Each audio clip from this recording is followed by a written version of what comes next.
after a while, the problems will go for a life. These problems are not going to last forever. But one thing I thank God for, David is telling us that he went through. It means God enabled him. God was together with him and enabled him to come out of these situations that were life-threatening for him, and he came out victorious. Also, the Bible says that, I'll fear no evil, for you are with me.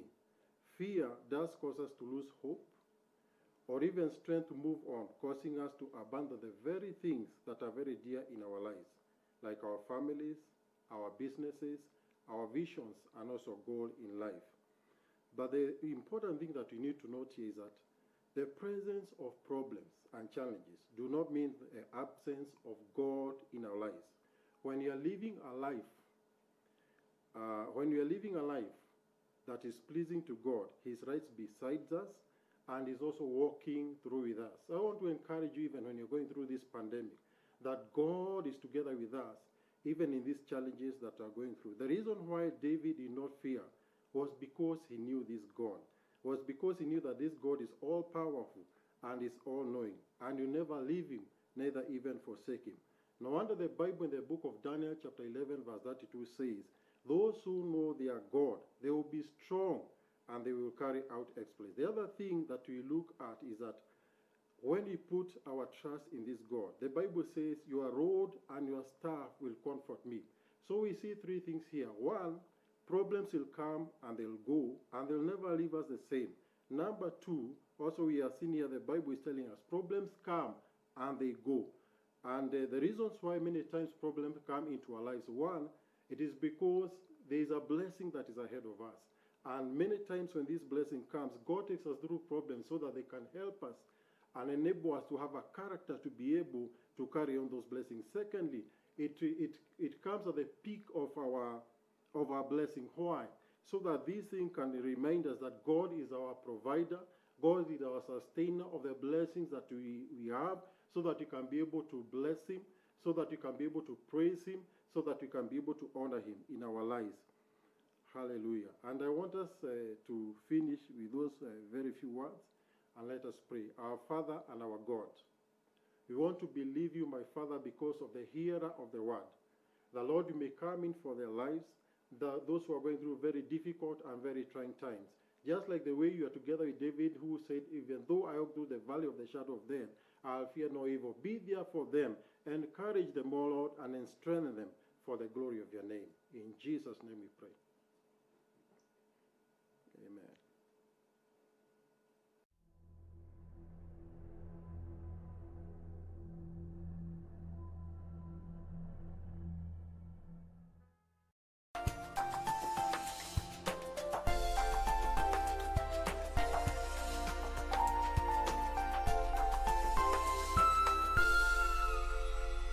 On the next episode of Ashoka.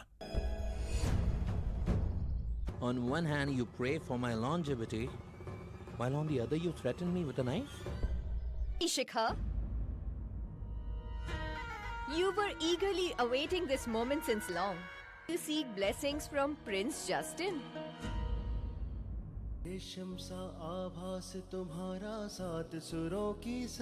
Why do I feel that Dharma's touch? This is not possible. Dharma.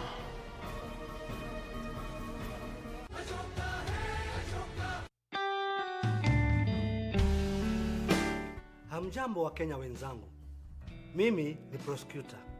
Niko hapa kusisitiza maagizo ambayo tunapewa na Wizara ya Afya kuhusu ugonjwa wa coronavirus. Tunaambiwa pahali pana watu wengi lazima tuweke distance, yani kuweka hatua mita moja kwa mwenzako.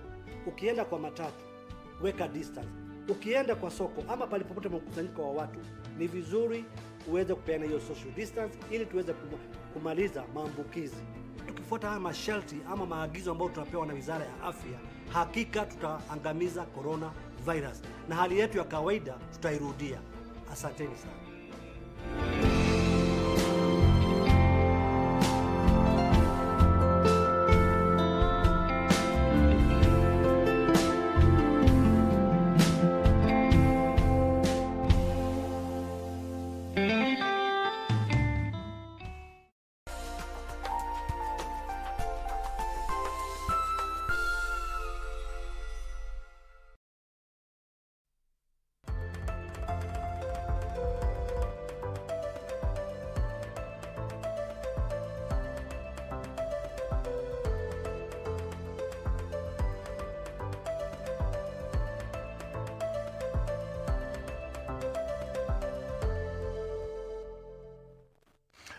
A warm welcome to you. Thank you very much for keeping it KBC. This is your #1 national broadcaster.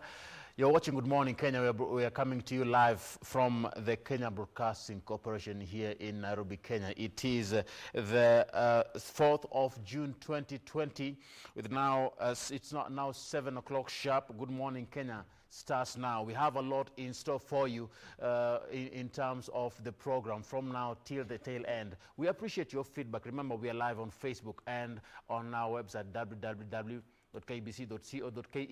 On my end, we will be discussing about the environment. Today marks the World Environment Day, a day that we celebrate, or we put into focus the importance of the environment and what the environment entails. Since the year 1974, we have been marking this day on this very day every single year. I'll be joined by Dr. Catherine Mbaisi, who is the Acting Deputy Director, Environmental Education, Information and Public Participation at NEMA, putting this into perspective. A very good morning to you. Stick around for this and much more. This morning on our traffic link-up segment, our focus will be along University Way. Not because there's anything happening on that road in terms of constructions or installation, but we'll just be looking at the traffic there, trying to see how that is coming along, seeing that is one of those busy roads as it comes all the way from Wayaki Way. Also, I'll be speaking to Alex Apoko, aka Ringtone. Our focus will be on music versus showbiz when it comes to the gospel industry. Which one is it between the two? That is what will be helping us understand this morning. Many thanks for making time. My name is Doreen Arange. Indeed, a very good morning. Glad you could make time to be with us this morning on KBC Channel 1. You're watching The Breakfast Show. Good morning, Kenya. I'm Regina Manyara. On my side of things, you're going to be looking at stories that are making headlines in the last 24 hours, including the executive orders. What does that mean, especially for embattled Deputy President William Ruto? Later on our interactive segment, being a Thursday, we're going to be talking about something close to our hearts: the safety of our children. Child trafficking. According to the Economic Survey of 2019, in that past year, 2,339 children went missing, believed to be part of the child trafficking syndicate, or rather statistics. Then the question is, how do you keep your child safe? And where do you get help if the unfortunate happens? Hashtag Kids Talk coming up at 8 through 10 a.m. So do keep it right here. But before we discuss all that, how about we look at what is happening on our major roads this morning?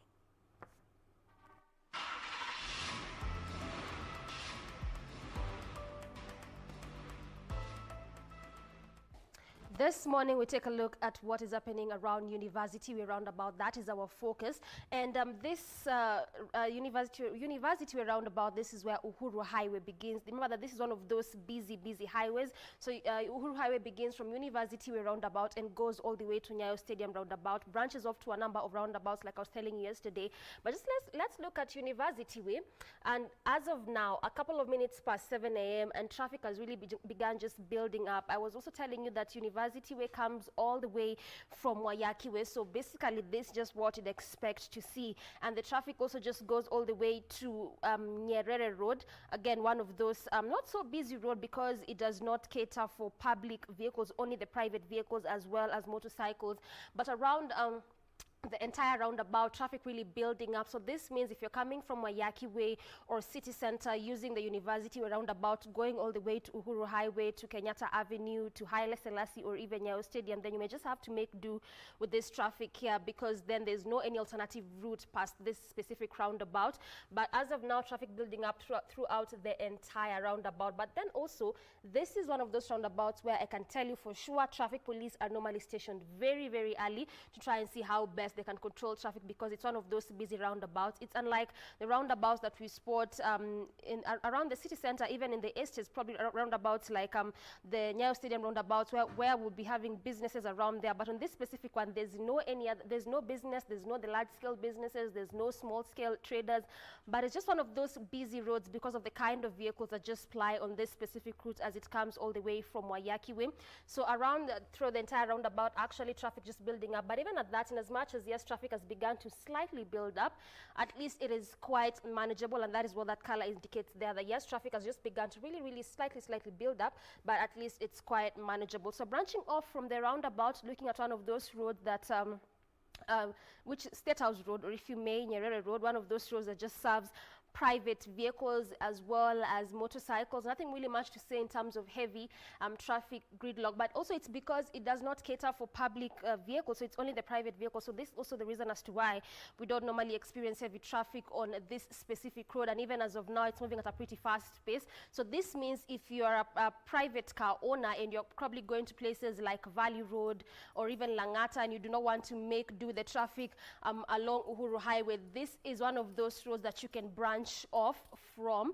As you leave the university roundabout, you can branch off to State House Road, use this road as you go all the way to V Road, instead of using the Uhuru Highway branching off to Kenyatta Avenue, because clearly as of now, just as away from the roundabout, traffic has also begun to really slightly build up as you leave the roundabout using Uhuru Highway going all the way to Kenyatta Avenue, going all the way to Haile Selassie. So that's why I was saying, if you're coming from University Way roundabout, if you're coming from City Center, you're coming from Wayaki Way, and you're a private car owner and you do not want to make do with the traffic along Uhuru Highway, then State House Road is one of those roads you can branch off to as you go, probably if it's your business activities or even work station around those areas.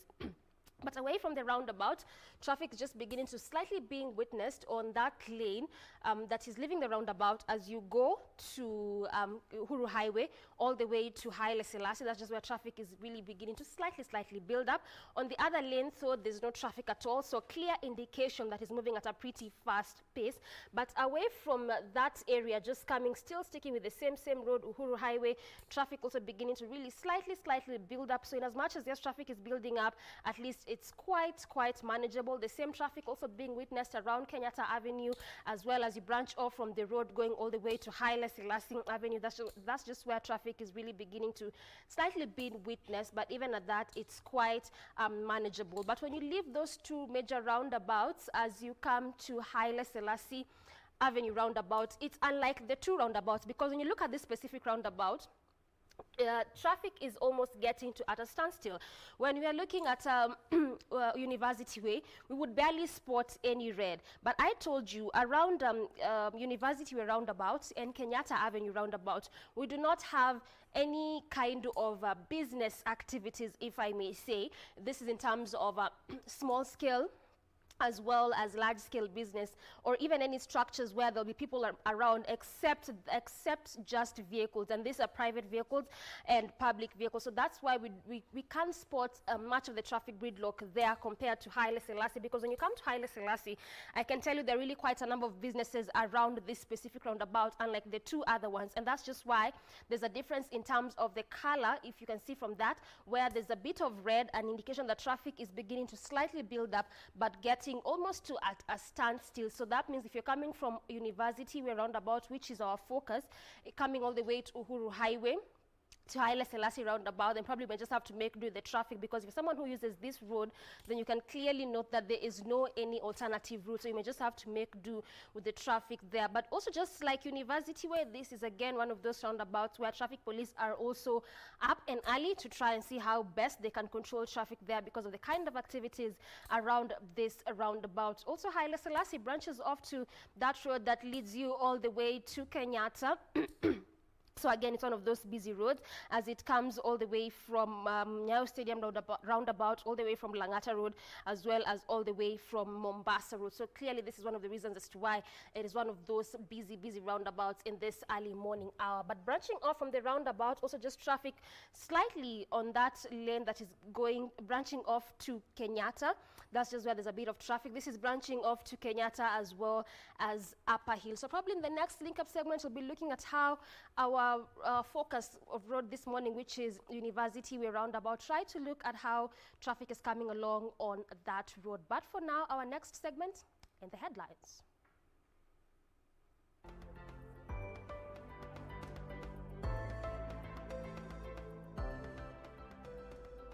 All right, now let's take a look at what is in our different newspapers this morning. I am having a copy of the Standard newspaper. We'll be taking a look at the Daily Nation, the People's Daily, and the Star newspaper. In the headlines, starts now. Let's take a look at how news is in the country and beyond. On the front page of my copy of the Standard newspaper, we have a story on Honorable Aden Duale.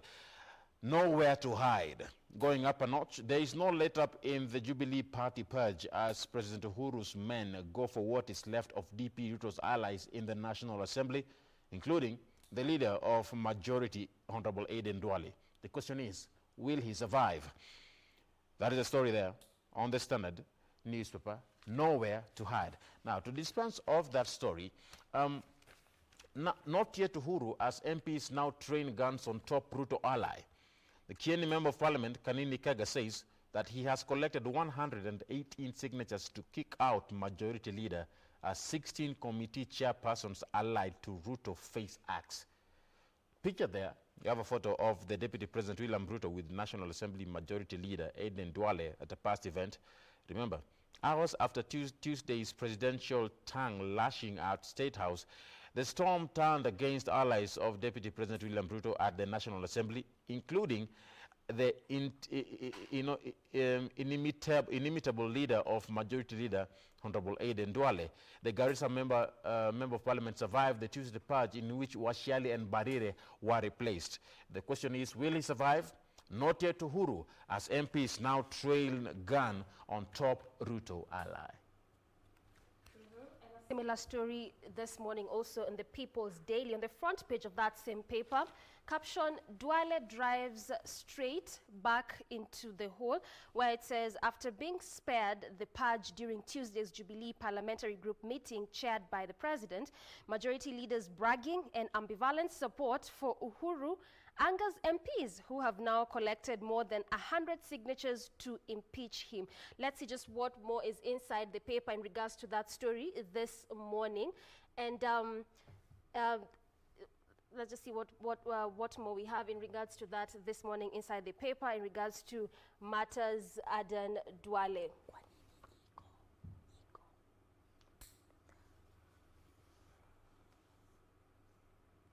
Now, still focusing on matters politics with what has been happening in the last few weeks. I have a similar heading there on the Star this morning. Is Power Games Pro Kenyatta legislators say they have no confidence in majority leader. 117 Jubilee MPs ask Uhuru to sack Duale. Embattled Aden dismisses petition, says schemers failed to raise the issue at State House. Up there, debacle as 16 Tanga MPs sacked.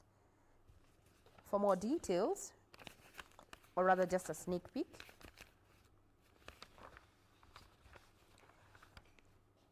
Kieleweke gangs up against Duale in fresh bid to remove him from top job.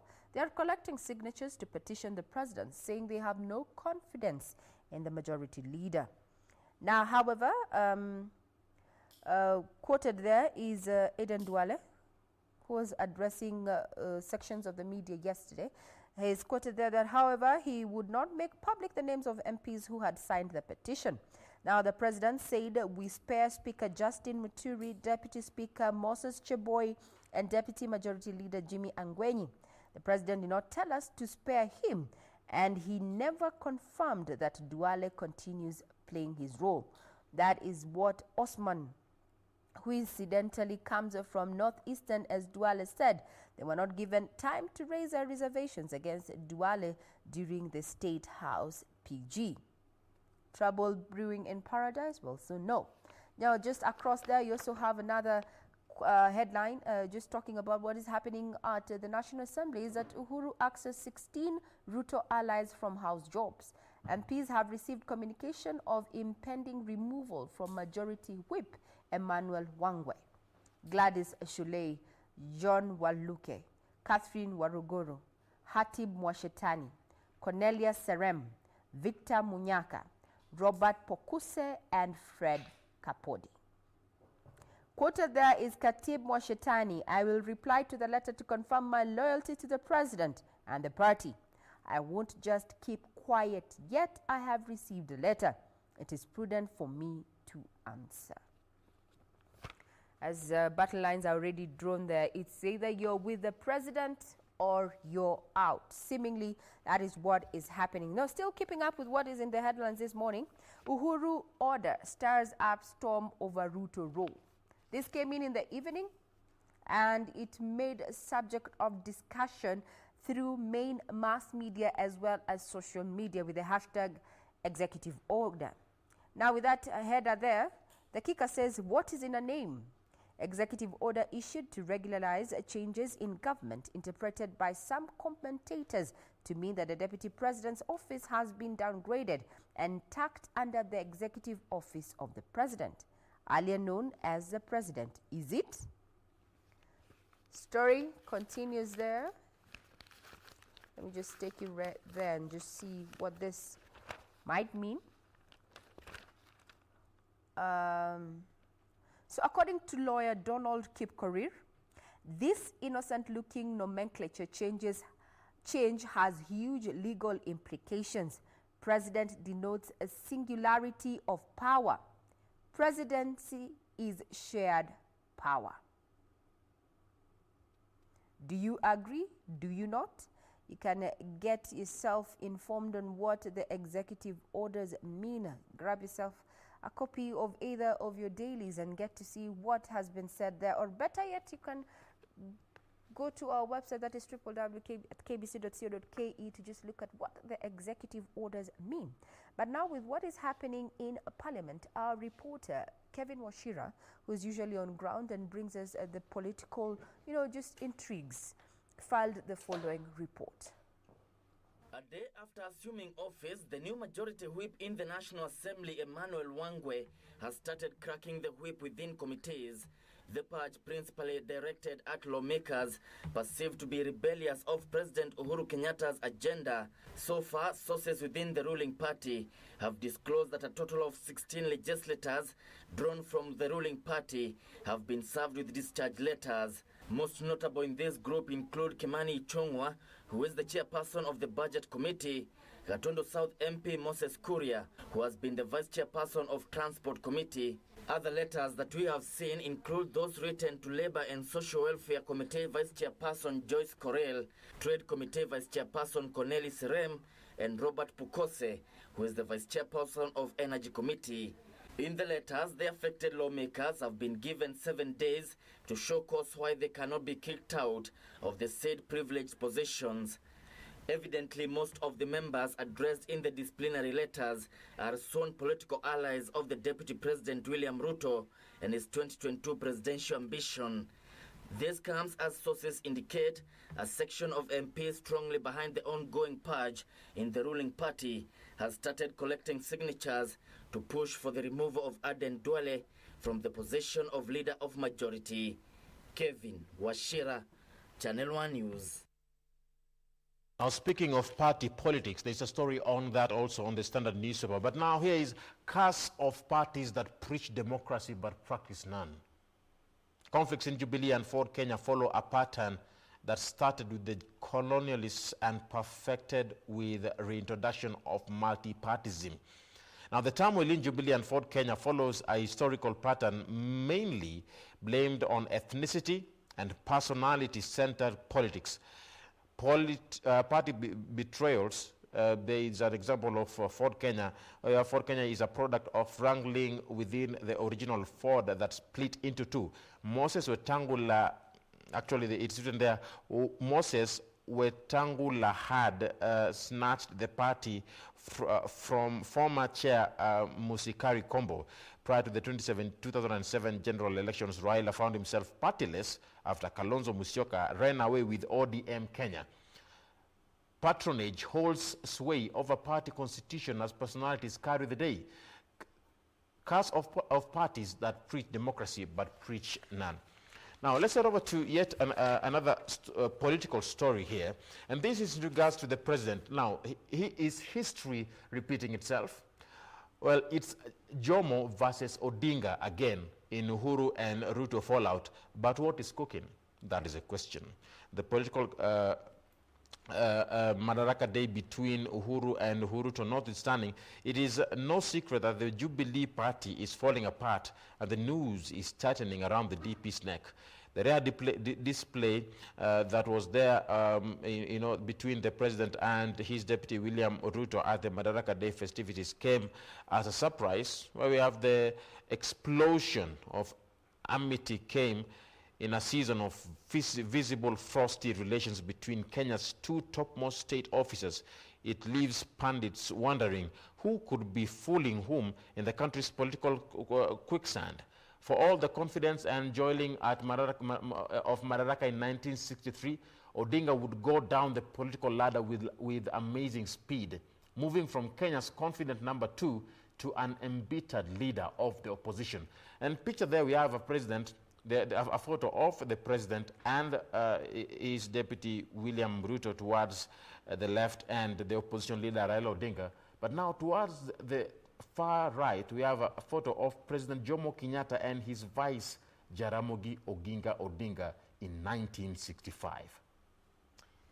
All right, and speaking about Odinga and history repeating itself, we still stick to matters politics this morning, and our echoes from past as Jubilee kicks Ruto allies out of House positions, where it says that it seems history is repeating itself as the DP's allies get replaced one by one at vital positions. It also continues to say that the elevation of Uasin Gishu Senator Margaret Kamar to the position of DP has triggered echoes from the past when Deputy President William Ruto was sacked from the cabinet by the then Prime Minister Raila Odinga. This was close to a decade ago. So the DP, as at that time, was sacked from cabinet by the then PM, and now it looks like his allies are the ones being sacked from office. But again, still on matters politics, and DP Ruto loses power to control budget in new order, where it says the Deputy President William Ruto's office has lost its financial autonomy and powers to hire staff in a new executive order by the president. So this new move sent to clip powers and influence of the DP, and President Uhuru has essentially designated the powers to State House Controller Kinuthia Mbugua and Head of Public Service Joseph Kinyua, respectively. Now, so much is happening on the political scene, with questions asked there on the front page is that, meanwhile, in Parliament, after that particular header there, Uhuru orders that stirs up a storm over Ruto's rule. That story continues inside here, and questions are, or rather there is a kicker there that says, after taking control of the Senate, President Uhuru Kenyatta moved to further emasculate Jubilee rebels in the National Assembly, kicking Deputy President William Ruto's allies out of committees and leadership. Further on is that Echesa lashes out on DP Ruto over failure to protect allies purged from Jubilee. Kind of an issue of a blame game there captured on the Daily Nation this morning. But now drawing you back to the front page of the Daily Nation and somewhat moving away from matters politics to talk about the issue of COVID-19. 1 million have lost their jobs over corona. Now more Kenyans losing livelihoods as the pandemic continues to choke the economy, with tourism, transport, horticulture, communication and education sectors hardest hit. That particular report further on counting the cost of COVID-19. Now, the horticulture sector was also doing fairly well and employed over 150,000 Kenyans directly and another 500,000 indirectly. A majority of these these jobs are now on the line. Now, according to the Alcohol Beverages Association of Kenya, bars previously employed over 250,000 people, many of them on a daily wage. The association's chairman said closing them has jeopardized their support for over 2 million livelihoods. Now, some there in the bottom of the story is that Kenyans, or rather we are counting the cost, and in brief, yeah, it started with government pay cuts, then morphed into unpaid leave and midnight sackings as employers became unable to sustain their wage bill. A report from the Ministry of Labour and Social Protection indicates the virus has rendered at least 657 Kenyans jobless in the first 50 days. This number excludes employees who are on unpaid leave and those who have taken pay cuts. A majority of those affected are in the manufacturing sector, one of the pillars of the Jubilee administration's Big Four agenda, where 500 workers have been laid off. The security sector sent home 300 workers. The report notes that the numbers are likely to rise because most companies are yet to notify the ministry on redundancies as required under the 2017 Employment Act. Over to you, Ram. Still on COVID, remember experts now want COVID-19 to be integrated in the education curricula. They want learners armed with knowledge on the viral disease, including its effects and how to deal with it. The team set to hand over a report to the CS of Education, CS Magoha, soon to set the stage for reopening of schools. The medical experts and teachers are calling for integration of COVID-19 into the curriculum across all subjects. We have captured there a health worker who takes samples from one Fahim Nuru at the Kisumu Ndogo place in Kibra, Nairobi, during mass testing of COVID-19 at Olympics Primary School last week. The Ministry of Education prepares this module and make it the focus within the first week so as the schools can resume. That is according to Dr. Gitahi. He says we need to pay attention to the experiences we have had and what is expected in future as far as COVID-19 is concerned. Experts want COVID-19 integrated in curricula. But still on the COVID-19, remember the numbers were given there, updates were made yesterday, and in terms of the number of recoveries, it was quite big yesterday compared since we first had our first COVID-19 case in the country. 123 test positive as 54 recover from corona. Underlying conditions such as diabetes, asthma, hypertension and HIV has been linked to COVID-19 deaths. Kenya's fatality rate stands at 3.4%, about half of the global 6%. Now, the government has reported 54 recoveries from COVID-19. This number is the highest so far ever, as the country went 2 steps back in a triple-digit figure of confirmed cases. 123 test positive as 54 recover from COVID-19. And still matters coronavirus. So now KEMRI traces Kenya corona strains DNA, where it says that experts say most people infected with coronavirus acquired it through community transmission, which is what we know as of now. It is now at the community level. So again, people that are contracting the disease are from the communities just within and around us. Again, also Kenyans back to old habits amid a big recovery leap, where the government has expressed concerns that Kenyans have reverted to normal businesses, while majority of truck drivers were not adhering to the rules and restrictions given to them, despite the number of the cases in the country increasing to 2,216. This is after 123 persons tested positive yesterday. So the Health CAS Rashid Demands raised the concerns that truck drivers are not adhering to the rules of presenting COVID-19 free certificate, while Kenyans who are operating around the city center are not wearing masks, and even those that are wearing masks are not wearing them properly. So these are some of the challenges that have come up and what the government is trying to address, because again, they're just trying to look for better ways to stem the spread of this disease. But it looks like Kenyans are going back to old habits and going back to normalcy without having to protect themselves. Again, to one last story on matters coronavirus on this paper this morning. This is how the disease is hitting banking halls and it alters business normalcy, where it says that traditional banking habits are proving to be the weak link in curbing the spread of this disease as it proliferates at the community phase. And in the last 3 weeks, there has been a growing number of COVID-19 infections in the banking halls, blamed on over-the-counter banking and physical exchange of cash money. Remember that you were advised to use e-money, but it looks like people are still using over the counter, still exchanging money physically, even in public vehicles, still giving out money physically. So this looks to be one of the weakest link in curbing COVID-19, because people are still exchanging money physically.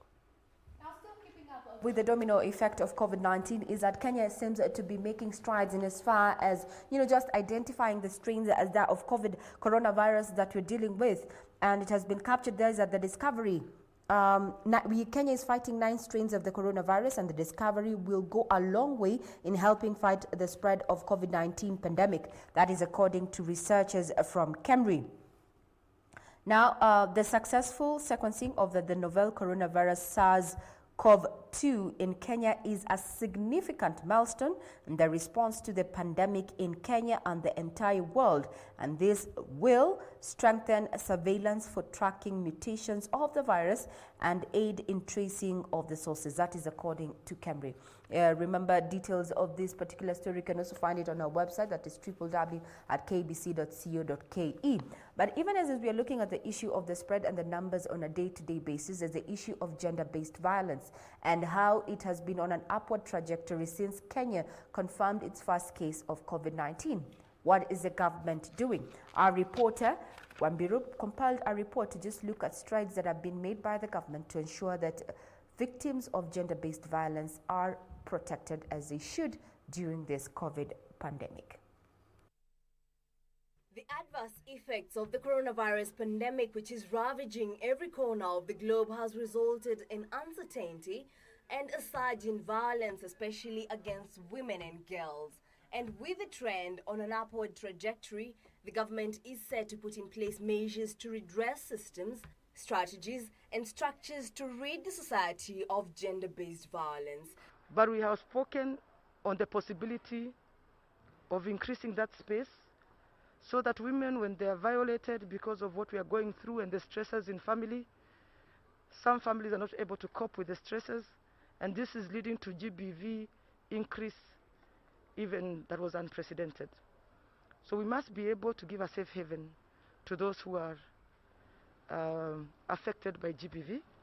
But more importantly also is to think of a mechanism that can help us help families undergo COVID when their mental state is good. Public Service, Youth and Gender Chief Administrative Secretary Rachel Shebesh noting that there was a need to provide a safe haven for victims of the virus. To start talking and allowing people to talk so that we can curb GBV. It really is a mental health issue. And once it's a mental health issue, it's something that needs to be looked at by the experts who can help us return our families together. At the same time, Shebesh says the national government, in partnership with the county government, was working on increasing funds to cushion vulnerable individuals in the society. Is what takes us to the counties. Let's take a look at what's happening in different counties here in Kenya. And let's start from home, here in Nairobi, where you have shame of grabbed walkaways in Nairobi. The small businesses have taken over the vital spaces right inside the capital city center and on other roads. Their general indiscipline and inadequate enforcement of law is clawing back on the grains made to secure the utility of new walkways and cycling parts of an emerging new Nairobi.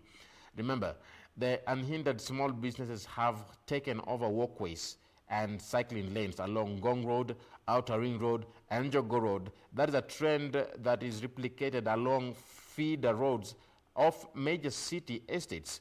The culprits readily admit that they are breaking the law. Shame of grabbed, and grab is in quotes, shame of grabbed walkways in Nairobi.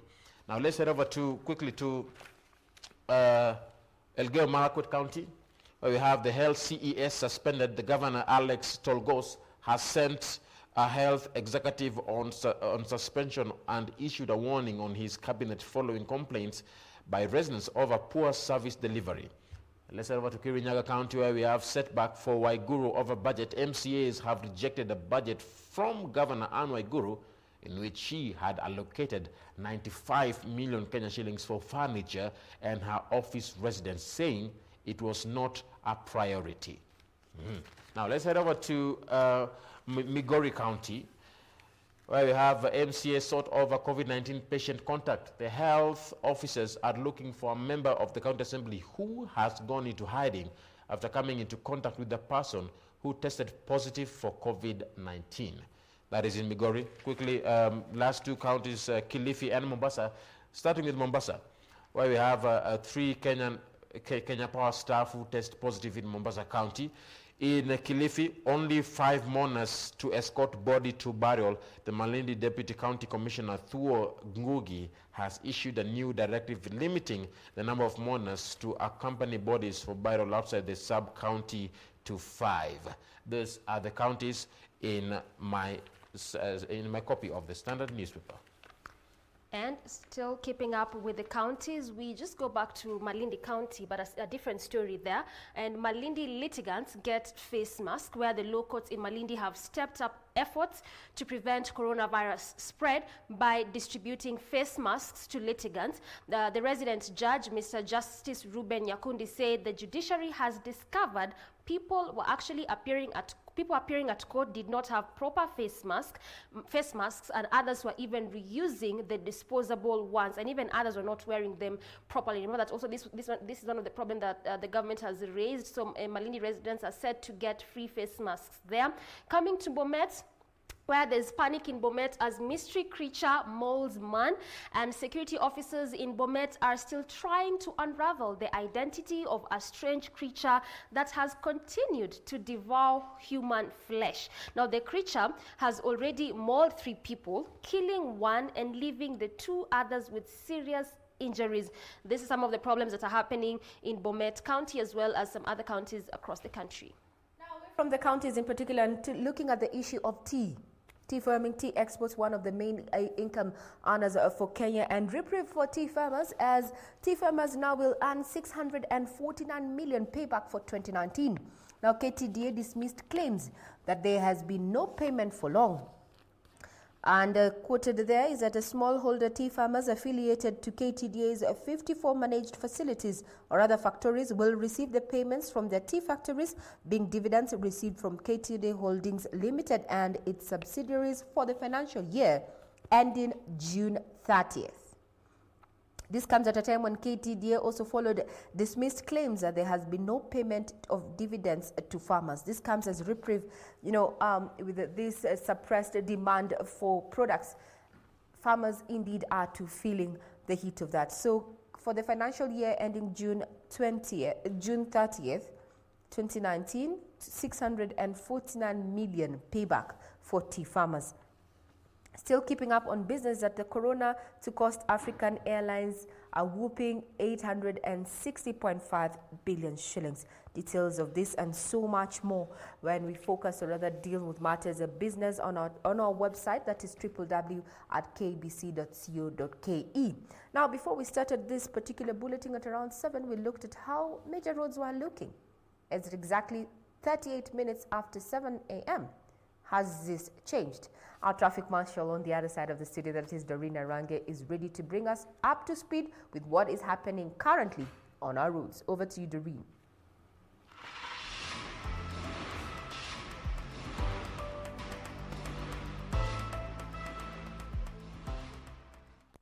Well, this morning our focus was around the University Way roundabout, and look at how this road is looking like. It wasn't like this during the first link-up segment, because remember the first link-up, just a couple of minutes past 7 a.m., it was orange throughout the entire roundabout, an indication that traffic had begun to slightly build up. But as of now, you can see a different color. You can see the green color, an indication that there's no traffic at all, especially on the lane that is leaving the roundabout as you come to State House Road. That's just where there's no traffic. In fact, there's no traffic at all, moving at a pretty fast pace. So obviously, if you're coming from Wayaki Way, from University Way roundabout, from City Center through the roundabout, going to Uhuru Highway all the way to Kenyatta Avenue to Haile Selassie, and even all the way to Mombasa Road, as well as also if you branch off from the roundabout going to State House Road, then it's a smooth sailing for you, because right now there's no traffic at all. And I keep telling you all the time, the traffic changes every minute. You can imagine just a couple of minutes ago when you're looking at this road, it was orange all through, an indicator that traffic was beginning to build up. up. But as of now, there is nothing like traffic. In fact, just on specific places where there's a little bit of traffic, but even at that, a manageable kind of traffic, as of now, moving at a pretty fast pace through the entire roundabout. But as you branch off from the roundabout, coming to Uhuru Highway, on both lanes, that is just where traffic is beginning to be witnessed. Now, if you look at both of these lanes, one lane is leaving Wayaki Way, going all the way to the city center using the roundabout. The other lane is leaving the city center using the roundabout, going to Wayaki Way, branching off to State House Road, and even branching off to Uhuru Highway on the other lane that goes all the way to Haile Selassie. So that's just where traffic begins to be that's just where traffic is being witnessed, and it has begun to different because again in our first link, this is not how this road was looking like. If you can remember, it was green all through, an indicator that there was no traffic.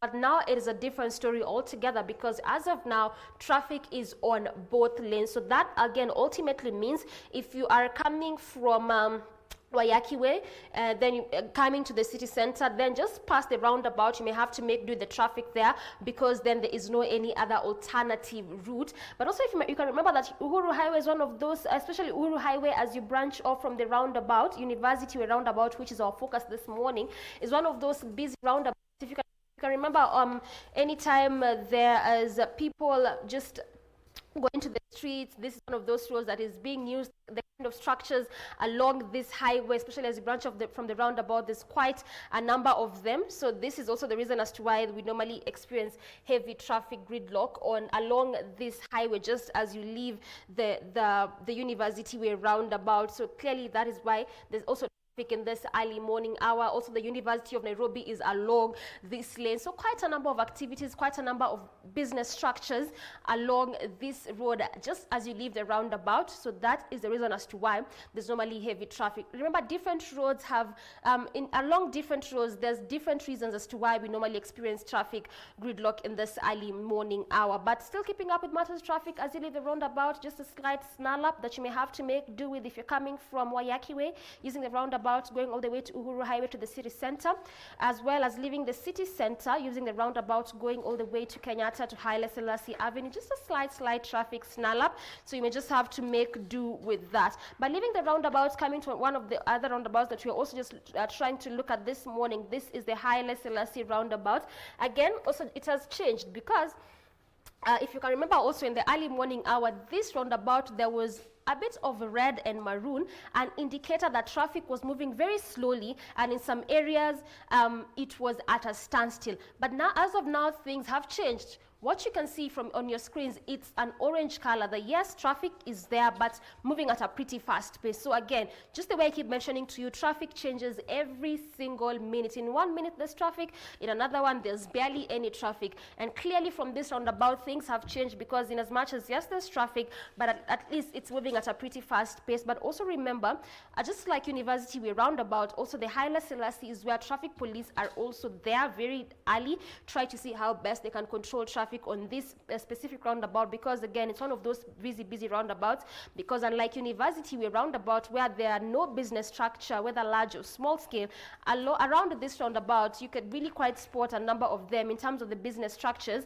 But just coming back to traffic again, it has also changed, because now traffic is moving slightly at a pretty slow pace, just as you leave the roundabout, going to still using Uhuru Highway, going to Mombasa Road. As you leave the city center, that's just where traffic begins to slightly move at a slow pace. It has just changed right now. It wasn't so in the early couple of minutes when you were looking at that specific, when you're looking at this roundabout. So that has just changed a little bit. And also, as you leave the roundabout, going, still using the same, actually, as you leave the roundabout, branching off as you go to Kenyatta to Upper Hill, also that has changed, because from what you can see from our map, the colors are actually changing. Now, as you leave the roundabout, just slightly past the roundabout, traffic moving pretty fast, but after the roundabout, going to Kenyatta to Upper Hill, the traffic is now beginning to move pretty slowly. But also, this is one of those roads that caters for all kinds of vehicles. Unlike State House Road, which just caters for private car owners, this one caters for both public vehicles,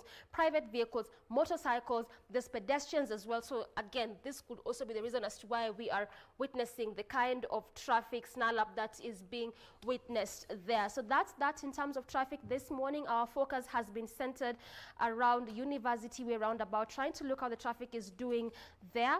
And so that's where we bring it to a close this morning.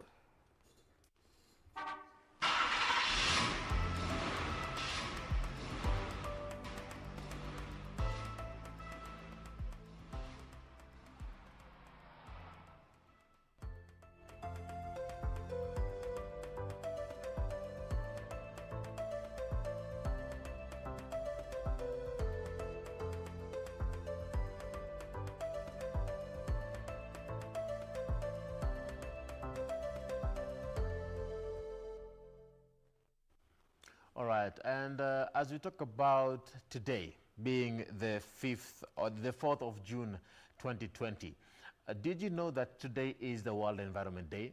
Well, yes, it is. It started in the year 1974 and it has been celebrated till date, where we're talking about creating awareness, all the in regards to the importance of the environment. Well, but don't take my word for it. Joining me this morning is Dr. Catherine Mbaisi.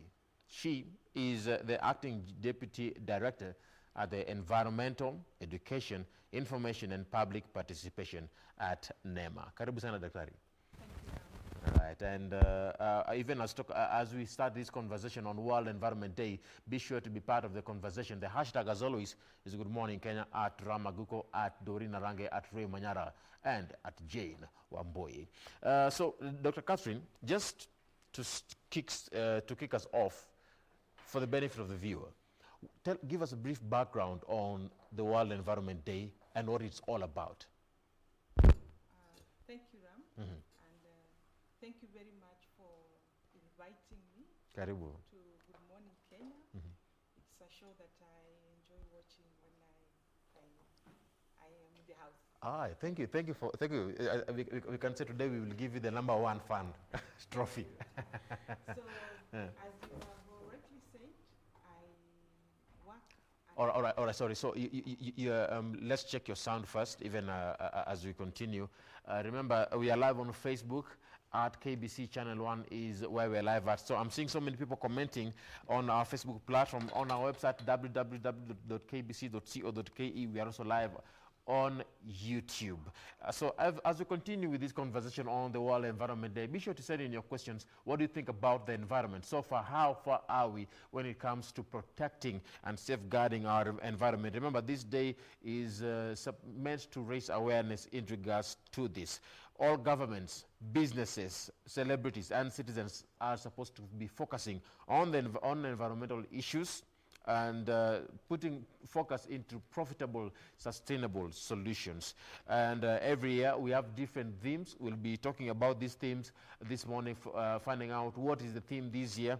Dr. Catherine will be giving us details in regards to that. So, Dr. Catherine, let's now come back to you in regards to that. Just giving us a brief background on the World Environment Day, when it started, 1974, since then.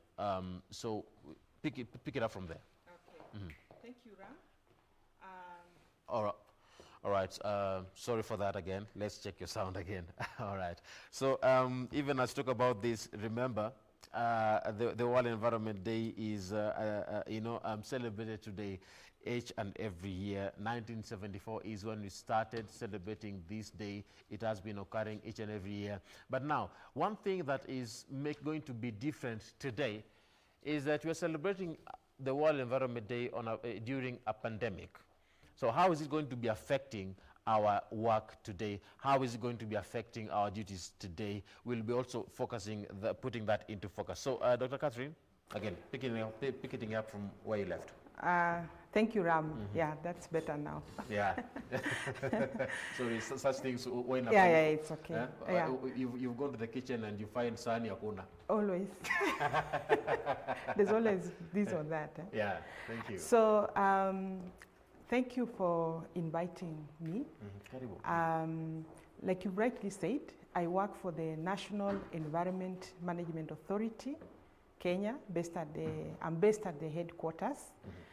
And the authority is in charge of supervising and coordinating all matters related to the environment. And we do this in through many things. We help to license development through the process of environmental impact assessment. We do education and awareness. And when somebody has not complied, we take prosecution measures and or we take enforcement measures. Let me say enforcement measures.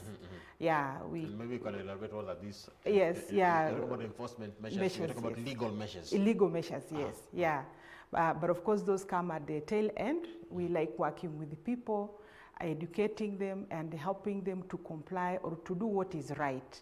But in the event of that somebody does not do what is right, that is when we take the drastic measures where we don't like maybe taking somebody to court or being taken to court. So we do all that. We also do research. We also do come up with the state of environment to see what is the quality of our water, what is the quality of our natural resources.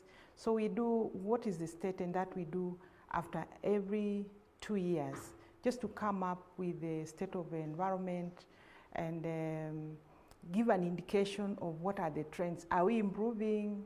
Are we managing our resources well? Or what measures should we, what intervention measures should we put in place? All right, so this is what NEMA does, yes, just in a nutshell. In a nutshell. But coming to why I'm here today, the World Environment Day. The World Environment Day, as you rightly put it, this is a day that is celebrated every 5th of June globally. What is the background? How behind this? Yes, this started in 1974 when the global community came together and realized that we had a challenge, that our natural resources were being degraded. There was a lot of pollution.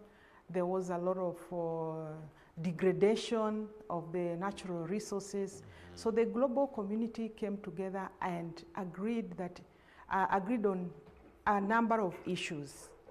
And one of the issues they agreed upon is that every year they are going to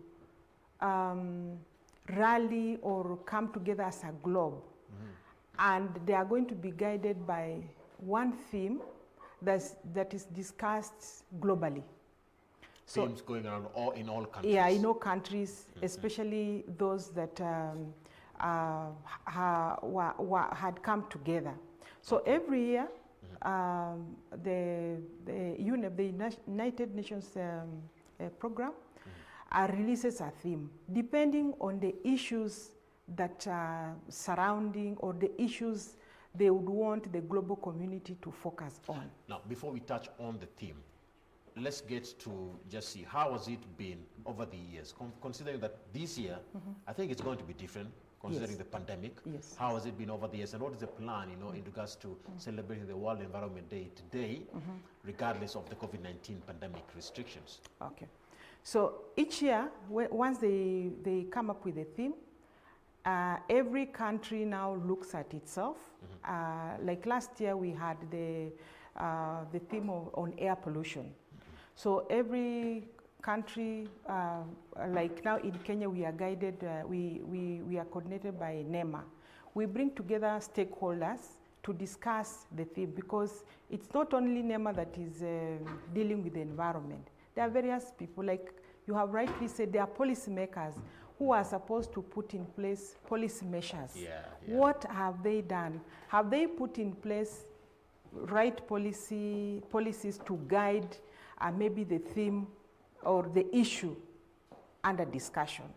Those are policymakers. Then there are those who are implementing. What have they done? Have they implemented? Then there is the general public. Are they aware? Are they doing what they are supposed to do? So and then maybe for donors who are supporting us, are they supporting us? Is there anywhere they need to support us? So that is normally what we do. And we carry out different activities, engage policymakers, engage implementers, engage with the communities, and just tell them what they are supposed to do with regards to that theme. And how will you engage them on a day like this? So this year, of course, like you've rightly said, it is a bit different because normally we meet, we have cleanups, say, or we have discussions, we have workshops. But this year, as you know, we cannot congregate. Yeah. So what we've done, we have reached out to different media, like today. We thank you for giving us an opportunity to talk to the world and tell them what is expected of them regarding this year's theme, Thank you. which is biodiversity for sustainable livelihoods, protect, restore, and conserve. So that is this year's theme. Yeah, this year's theme. Biodiversity for sustainable livelihoods, protect, restore, and reserve. And conserve. And conserve. And conserve. So we are reaching out to the general public, to everybody, to implementers, to our supporters, to now engage the conversation, say virtually, or through the media. Okay. And I'm glad that you invited people to comment. We would like to hear what they are saying, if they have any questions, because now we are not able to engage face-to-face the way we normally do. But we would like the general public to know that we have this theme, to understand why we are passionate about this theme, because biodiversity is very important to us. All right. Now, even as we continue with this conversation, I would like to touch on a few areas to further understand this theme and the World Environment Day. We're talking about creation of awareness. That you mentioned it. People need to be aware about protecting the environment. But now, how has it been? Engaging with different stakeholders. On the importance of biodiversity, particularly putting in the medicinal value of the environment. Okay, we have different stakeholders doing different things. For example, in this particular area of discussion, we have the researchers. They continue to research on biodiversity. As you know, like I've said, biodiversity is important because that's where we get our food. That is where we get the source of our medicine. Yes. That's where we get the source of our, say, fiber, cotton, and all those things. So we have researchers now doing different things. We have researchers doing, working on biodiversity for food, because our food comes from biodiversity. You eat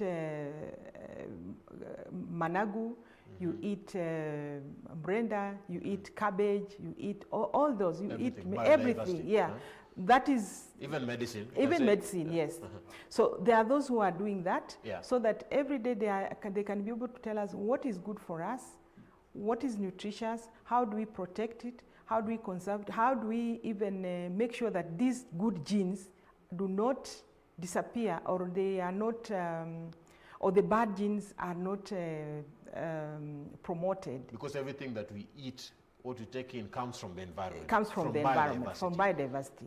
Then with regards to medicine, we have various sectors. We have like the different communities having different, people never used to go to hospital. When you would fall sick, your grandfather or mother will just go to the garden and come up with some herbs, boil them, and tell you to drink, and you'll be okay. They were bitter. They were bitter, yes. But you see now, over time, the scientists have been able to identify that drug or that herb that your mother gave you, what does it contain? And they have been able to research on it and package it, and some of them are now the tablets that you are taking. So now our concern is, what is happening to that herb? is it still there or is it degraded? That area that used to grow that, where your grandmother used to grow that herb, you realize that now they are not there. They are now farmlands. But what we are saying is that even if we are expanding to grow food, we need to preserve those biodiversity, those herbs, those fruits, those good crops that were used to give us those medicinal values. We don't degrade them to a level where they can get extinct completely. Yeah, because it is possible for us to get to that point if we don't take care of the environment. And that is why we are discussing this theme, because we have realized that over time, because of our livelihood, because of our engagement, we have degraded those areas that used to sustain or used to have, like the forests. Now you realize that many of the forests are degraded. Many of the natural environment have been degraded. So you don't find these good crops or these medicinal herbs or these animals, because it also includes animals. You hear about our aquatic environment, like our seas or our lakes, having no fish, no particular fish. That is our concern, because why is this particular fish not there? Maybe we have, because of our pollution, because of our activities, we have changed the environment in that lake, in that river. So now it cannot sustain those particular fish or those particular animals that are there. And that is what brings me to actually what I wanted you to also touch on. Can we just elaborate? What are the more underlining causes of biodiversity loss, especially here in the country? Yes. One is that one is population. Yeah. We are many. Encroaching on the there are many, and we need more land to grow crops. We need land to live. We need land to make development. We want to make roads. We want to improve our area. So as we do that, we are using the land that used to have the biodiversity, the land that was used to keep the animals. So that is one. Then we want to expand our agricultural land. We want food. But you see, as we do that again, we are encroaching on the natural environment. Then our activities, as we expand industrially, we now have many industries. We want jobs. Yes, they are good. We need jobs. I need a job. As we do that, as we produce our manufacture or industry increases, which we want to increase.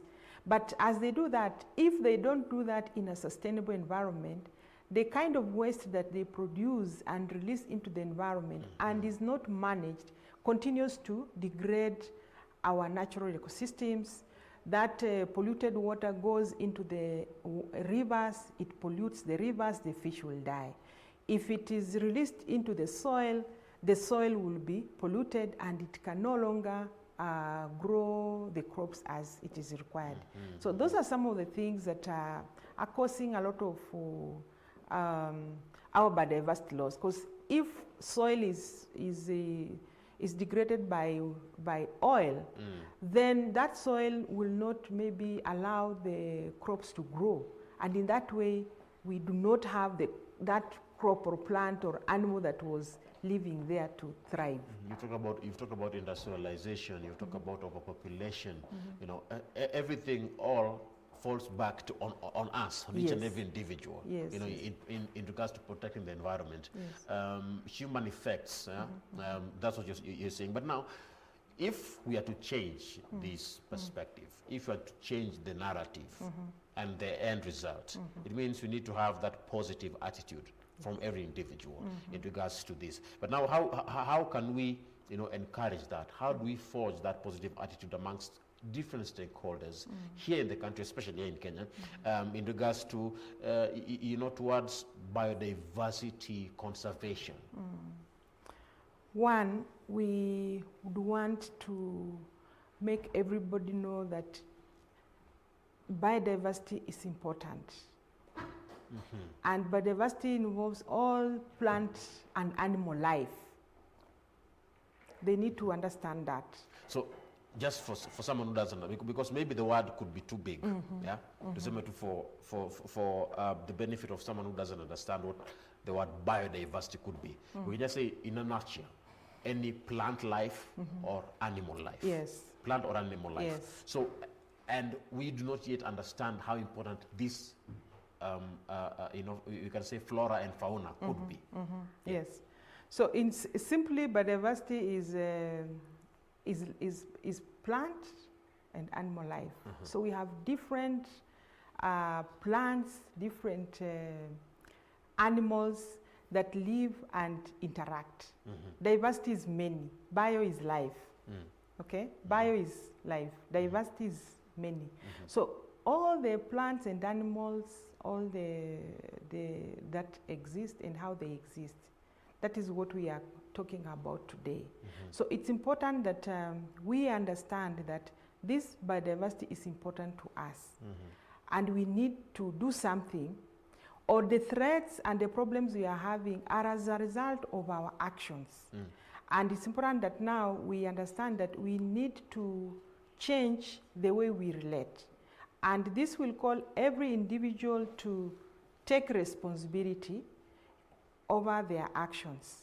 If you are a farmer, say, we would like you to farm in such a way that you are conserving this biodiversity. Maybe you are farming your land, you are protecting it, you are putting in place all the conservation measures so that your land is not degraded. You are using the right chemicals so that even if you're using fertilizer, you are using the right fertilizer in the right way. You are using, if you are spraying using the right chemicals and in the right way, so that you do not poison other life that should live. Yeah. And if you are maybe next to a river, we are encouraging you to protect the river. If you are farming, don't farm next to the river, or make sure you farm or use the right farming methods at the river. And if you are an industrialist, yes, and you are producing, you need to produce, we are saying, in a sustainable way, so that you manage your waste. This waste should not end up into the environment or should not end up into the river. And that's what we are promoting as a country. We would like to promote what we call the green economy, so that you use the resources in a way that they can be sustained or they cannot be depleted. If you have a product, you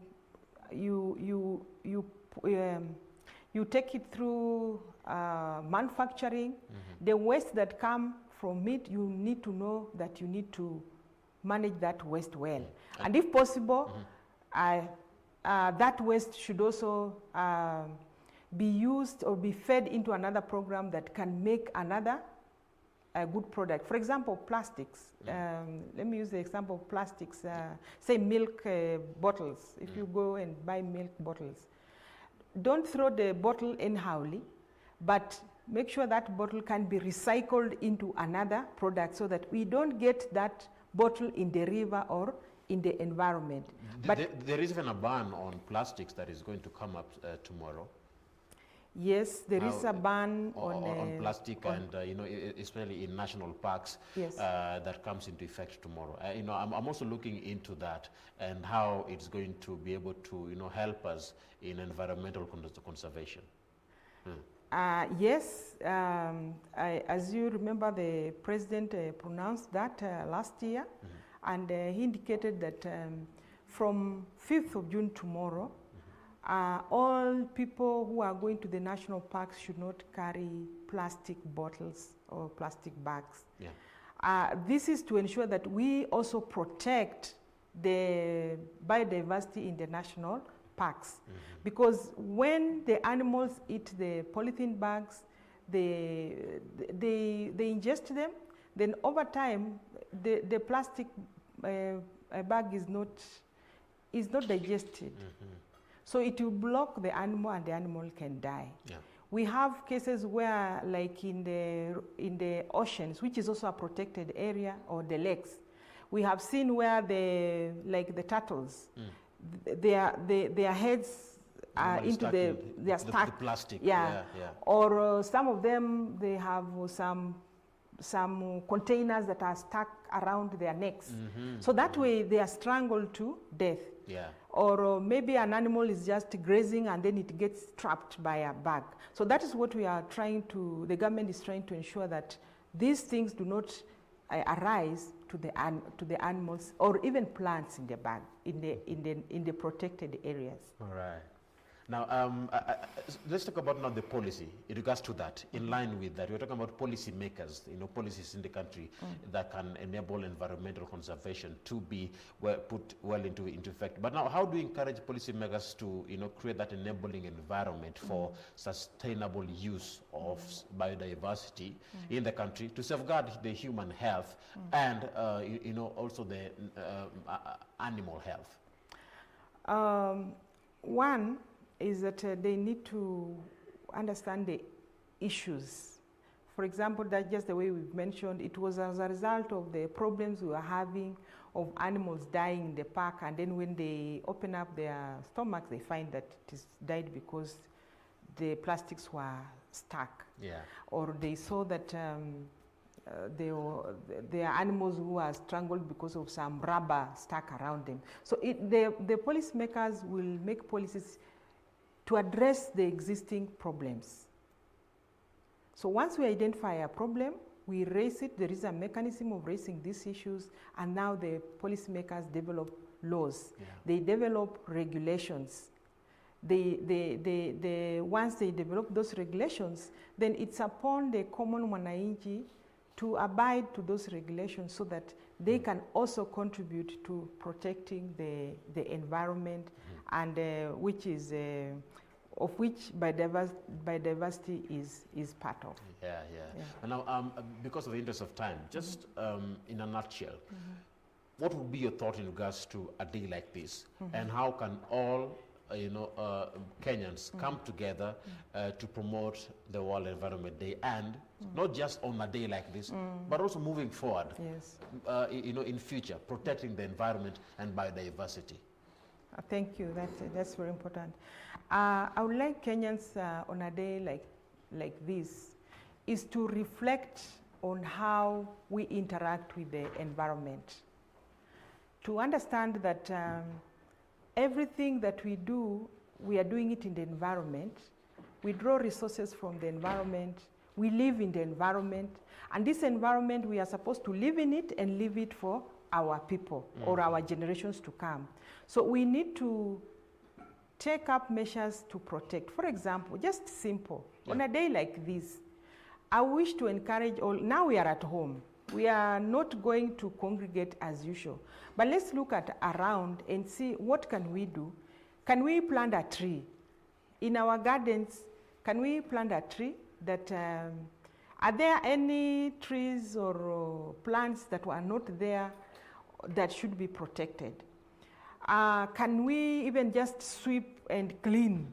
Maybe with our children, we can clean and sweep, and even just help our children to also appreciate that they are also responsible, that they need to take care of the environment. You've reminded me of how things used to be back, in school, when every school, every student, every pupil was required to plant a tree. Yes. Even during the Moi era. Yes. They say if you cut one, you plant 2 or you plant 10.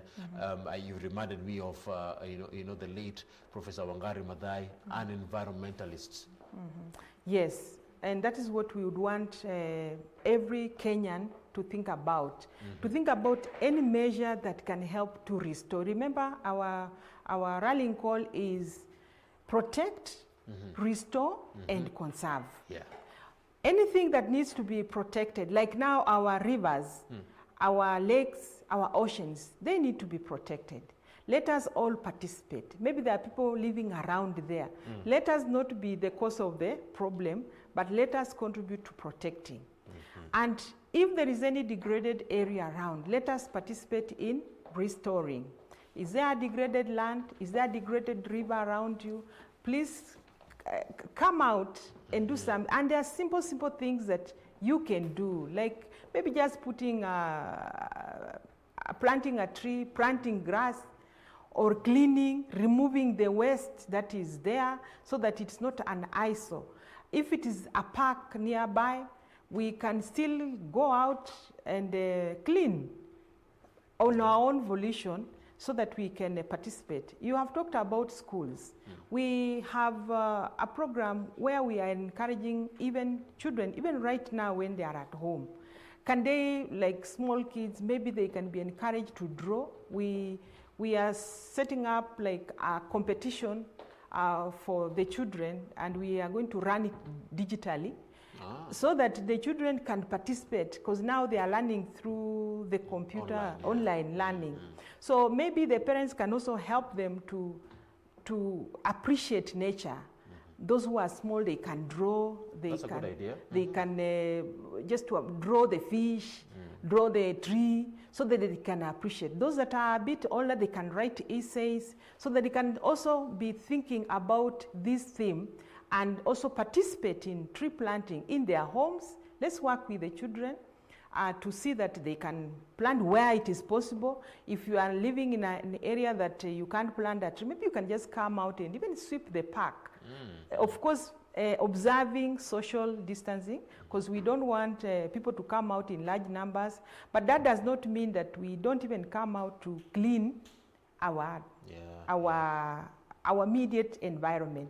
Let's do the immediate one, even the paths we can sweep, just to keep the environment clean. Because it is upon us. It is upon us. You don't have to wait for any NYS we don't have, or the county government. Yeah, but I must emphasize that whatever we do, we must observe the social distance so that we don't get into this. But again, we can be able to do something to celebrate this day, to mark this day, even at individual levels. Right. Now, final thing, just within a few seconds, how can people get a hold of you?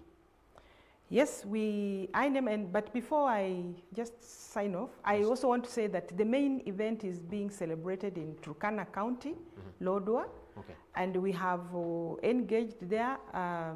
Turkana is also endowed with very rich biodiversity. As you know, it has the only lake in the lake in the desert, Lake Turkana.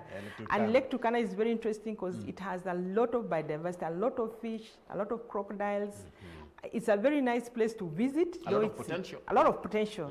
So everybody, not many people, but as we had planned to be there in big numbers, but that is where the focus is in terms of Lake Turkana and the great people of Turkana. All right. Now, we can be found. We are based in Nema. We have our website, www.nema.go.ae, that has a lot of resources. And if you can visit it, you can be able to get quite some information on what we do, the regulations, and even the events that we are holding. And you can also interact with us on the various platforms that we have provided there. All right.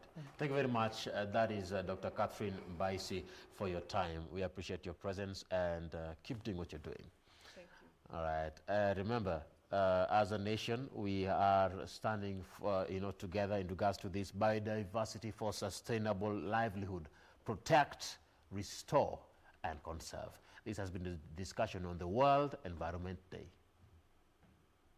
Well, and a good discussion there, Ram, on how best we can protect our environment. But now moving to our next discussion, just as we gear up for that discussion concerning child trafficking, let's look at the figures this morning and where we stand even for us as a country. Remember that Kenya does not prohibit all forms of trafficking, though it criminalizes the trafficking of children and adults, and this is for sexual exploitation, and this is through its Sexual Offences Act, which was enacted in July 2006. But even at that, these are the figures and where we stand in terms of trafficking, especially for child trafficking. 1 in 6 victims trafficked for forced labor, Sexual exploitation and other reasons, such as begging in Kenya, is a child. And this is a report that was just revealed in a research that was done a couple of months ago. But even at that, 2/3 of victims of human trafficking, also known as modern slavery, are aged between 18 to 29. Another 17% are aged between 30 to 47, while less than only 1% are over 47 years.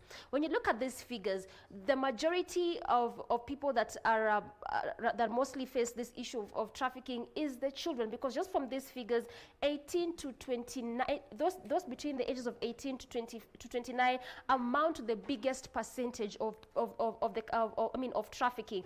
But still keeping up with the matters to do with trafficking and child trafficking, the kind of exploitations are numerous, and so this exploitation they take place in different forms in different parts of this country.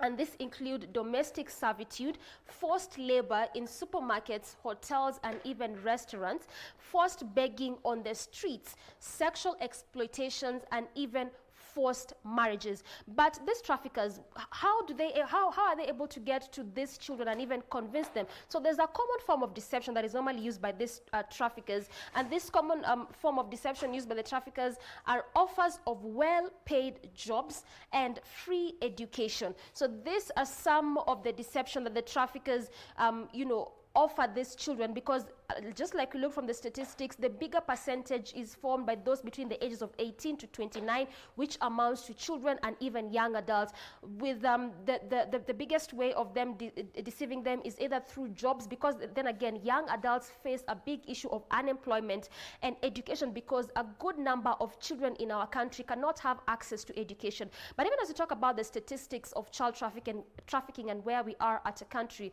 this is a discussion that my colleague will be having just up next to help us understand where we have come as a country and probably what we can do to avoid this issue of child trafficking. Ray. Yes, indeed. Thank you for that overview there with giving us and setting the pace by giving us statistics. 2,329 cases were recorded for the year 2019 in as far as child trafficking is concerned. That is put expressly in the report, that is the economic survey of 2020 that was released in April. This morning we're talking about child trafficking, and the question is, how safe is your child, or how safe is a child who is under your care at the moment? And if the unfortunate happens, where do you seek help? Joining me this morning is an advocate of the High Court and an expert as far as children's safety is concerned and their rights. That is Freshia Kago, a project manager at Eastern African Child Rights Network. Thank you for making time, Freshia. Thank you for having me, Regina. Great. Now you've heard the statistics there. Yes. And from that particular report, you've seen they've been on an upward trajectory. Yes. We'd want to introduce our main guests, you know, and these are the children, so that we want to find out, are they aware that they are, they need to be a little bit more careful and more cautious when they're out playing. I'd want to introduce my guests that are drawn from different parts of the country. Good morning, ladies and gentlemen. How about we wave? Can we wave? I'm waving at you. Good morning. Glad to have you on board. Glad to have you on board. It's bound to be a very good discussion. As you've seen there, we have children from different parts of the country coming on board to have this conversation this morning. Child trafficking, it's every parent's and guardian's dream and hope actually, that their children are secure. But now we have perpetrators out there, people with impunity who want to take advantage of our vulnerable in society. This morning, if the unfortunate happens, if your child is missing, where do you seek redress? That's a conversation. Remember, we are live on Facebook Live as well as YouTube. That is on www.kbc.co.ke. The hashtag is KBC, hashtag KBC Kids Talk. Our Twitter handle is at KBC Channel 1 News, and mine is at Ray Manyara. Get tweeting. Give us the feedback that you need. Give us the feedback that we require. Ask the questions that you want answered. and we have an expert in studio to just help us navigate that issue. Good morning once again. We've had the figures. We're talking about the figures, and if you compare what we had in 2018, it seems that this has been on an upward trajectory. We are having now more cases of child trafficking being recorded. From where you sit, why do you think, or rather, what is fueling this? Okay, this is an issue that we can look at from 2 points, because the fact that we are having higher number of cases recorded can mean 2 things. It's either the cases have increased, or we are having better, or in terms of awareness. There's been a lot of awareness in terms of creation around trafficking and child trafficking. So the more you create awareness, the more there's a higher likelihood that you will get higher cases. So we've seen a lot in terms of civil societies coming out to highlight the issue of child trafficking. We have seen a lot of civil societies or even members coming to highlight cases of children who are missing. We have also seen now the police and the government actually dedicating an entire unit to the vice of trafficking, to counter now the vice of trafficking. So I think for me it is both two-pronged. It be either that the cases have risen or that there's been a higher number recorded because of the increased awareness. Increased awareness. Yes. From the statistics and the data that we have been shared is that we've seen that among the cases that were recorded, yes. For example, under unlawful confinement, we found that there were more girls, more there were boys. Yes. Why that trend? When we look at girls generally in society tend to be a bit more vulnerable. And we are looking at the cases of trafficking that we are recording. It's mostly child labor and sexual exploitation. And those 2 cases tend to attract all the victims who are more or less very vulnerable. It's the girl child, because they're used for sexual exploitation and also domestic labor, either especially within the urban areas. We are finding that it is most likely girls who will be brought into the homes of, let me say, within the urban center for them to be domestic workers, taking care of children or taking care of the home. And also sexual exploitation. So that mostly we are finding it is girls who are being used for the vice of sexual trafficking. So in that sense, we may find that the numbers or the victims who are mostly vulnerable, it's the girl child. So yes. The girl child is also very vulnerable for this point. Yes. Now, how then do we, or rather, you've said child labor and sex tourism, yes, or slavery, exploitation yes, also. yeah, Yes, are the most prevalent, crimes or other vices that are pushing for child trafficking. Yes. Is it from where you sit? Can you help us map out hotspots for these particular vices? We find ourselves, in terms of when we say child trafficking, one of the areas we find, especially in Kenya, the coastal area, the vices will differ. When we come to the coastal end of Kenya, we will find that we have sex tourism. Mostly we'll find, yes, because of the tourism nature of the center. In Nairobi, we will find we have a lot in terms of child labor and also domestic labor of children. And also at the border points, we also have the child labor also itself, sexual exploitation. And also we have children who are working in flower farms, especially now in the commercial or rather the agricultural sector, either within the Mount Kenya region, the larger Mount Kenya region, and also the Naivasha-Nakuru area, the flower farms.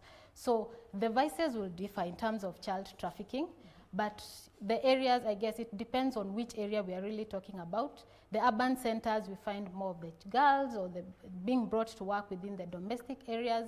In the coast, we'll find them being used for sexual exploitation, but mostly within the vice of sex tourism. So they differ across the region, but we are also finding within Nairobi, we're having what we are calling the cross-border trafficking. We find a lot, especially in the last year, we had a lot of cases of the Karamojong girls being brought from northern Uganda and being brought into Kenya. For most of them, we found them within the areas of sexual exploitation. Then we have the children again within Nairobi who are Tanzanians, but children living with disabilities, being brought from Tanzania to come and beg within the streets of Nairobi. So they differ across the region and across the country. But we are having a lot in terms of both in-country trafficking and also the cross-border trafficking. Now, since we're talking about cross-border trafficking here, yes. The report here indicates that Ethiopians, or other children from Ethiopian descent, are finding their way in numbers, in significant numbers in Kenya. Into Kenya. Now, since we've already established that border trafficking is happening, yes, how do we then harmonize that? Is it because we have different policies in different countries, or what is happening? Interestingly, every country, we are finding that within the Eastern African region, especially where we have our program, we find that we implement within Kenya, Uganda, Ethiopia, but as a network, as the Eastern African Child Rights Network, we are within the Eastern African region itself. So a lot of the countries, or almost every single country, has an anti-trafficking law in place, with, I think, Rwanda being the one that adopted the law last year. But what we find is that all these laws, every country works on its own. We don't have a regional law within the Eastern Africa that harmonizes this entire anti-trafficking. But what we have the child policy of 2016 within the Eastern African, the EAC region, the Eastern African community. But Ethiopia is not a member of the EAC. Yes. So what happens with Ethiopia, a lot of them are usually trafficked through Kenya, but the destination is rarely Kenya. Most of them are going downwards, down to South Africa. So Kenya is more or less a transit route. So a transit route. And when you look at the US Department State Report of Kenya, we find that Kenya is both a transit, we are also a recruitment area, and we also now we find that it's a transit. As people, as they're living in Kenya, or as they're living, they come through Kenya. So Ethiopia, we find a lot of cases, and we've seen a lot of cases in news, even in the past, of Ethiopians, very many Ethiopians being found or rescued in Kenya. But for most of them, rarely we are finding that the destination is not Kenya, but they're on transit either to the south, down to South Africa. Mm-hmm. But within the Eastern African region, I think that is something the EAC has been exploring, the entire idea of coming with a harmonized law within the Eastern African region. We have a bill that is in place, but it's still a bill at the moment. But it is something we are also, under the civil societies, we are trying very hard to have the EAC bring back on board and debate it and have it come up as a law, or adopted as a law within the Eastern Africa to harmonize this. I guess one of the challenges, within prosecuting the vice of trafficking is that it needs, especially when it's cross-border, you must have all governments cooperate. The cooperation must be there. And this is something civil societies have started to put in place, a mechanism that allows for cross-border cooperation, so that if we have Ugandans in Kenya, it doesn't make sense then to have a Ugandan come all the way to Kenya to try and rescue. So how do we collaborate as both the governments, as civil societies, as government agencies across the both regions, so that we are able to sort of have a harmonized mechanism that we can use to rescue these children, or else even prevent actually from the border itself? How do we cooperate to prevent the vice of trafficking? Now, yes. Thank you very much, Fresha. You've given us the statistics, how we're looking, yes, locally and cross-border. We want to bring on board the children this morning, and just to want to establish if they are aware that they need to be cautious. And our question this morning would be, we want to know, does your child know your full name? Does he or she know where you work? Do they know your mobile number offhand? Are they aware of a helpline that they can call if they find themselves missing at whatever point? Remember, we are live and we are asking you to tweet on at KBC Channel 1 News, as well as KBC Channel 1 TV, and at Ray Manyara. We are live on Facebook as well as YouTube, on our website, that is www.kbc.co.ke. Child trafficking. The report there shows 2,329 cases were reported for the year 2019.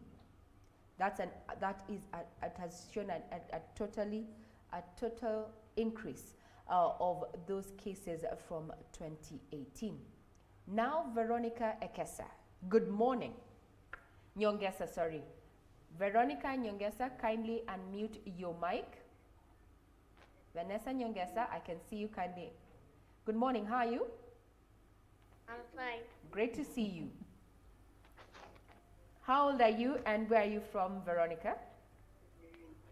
I'm 10 years old and I'm from Nakuru County. Great. Nakuru County is always very fast to respond. Now, I'd want to know, do you know the full name of your parents? Do you know the full name of your parents? Yes. Good. Could you tell us the full name of your parents and where they work? If someone was to ask you where they work or where they are.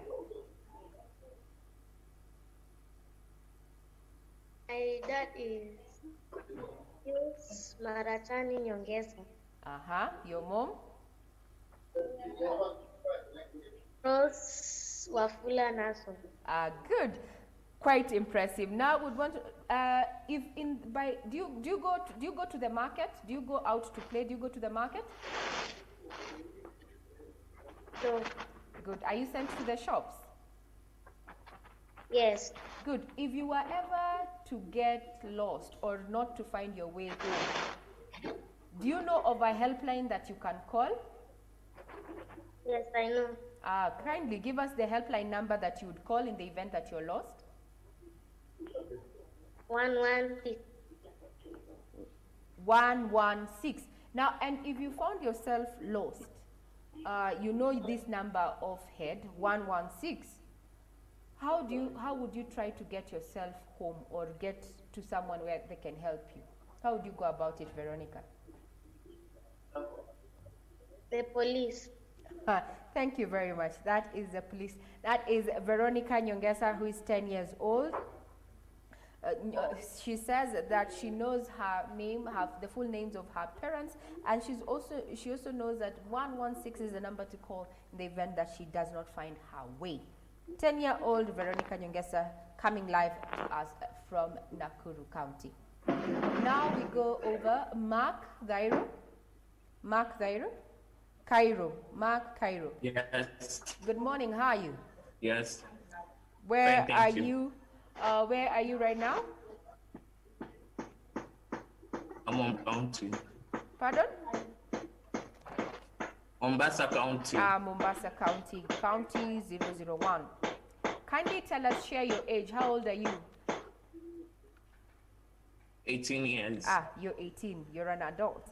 So here we can have a conversation. Yes. The issue of child trafficking. Mombasa County has been identified as one of the hotspots in as far as child trafficking is concerned. Have you come across such an issue? Are you aware of such an issue where a child has gone missing?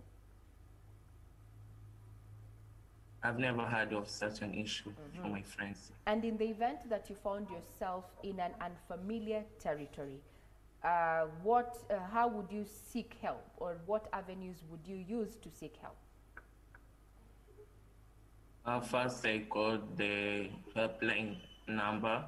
Which line number? Which line number? 116. Good. Then, supposing it doesn't go through. I will call my parents. And in the event that you do not get... I will call my relative. Okay. Now, supposing, Mark Thairo, you are not in a position to make that phone call and you need help, how would you go about it? Who would you can't call anyone, but what would you do?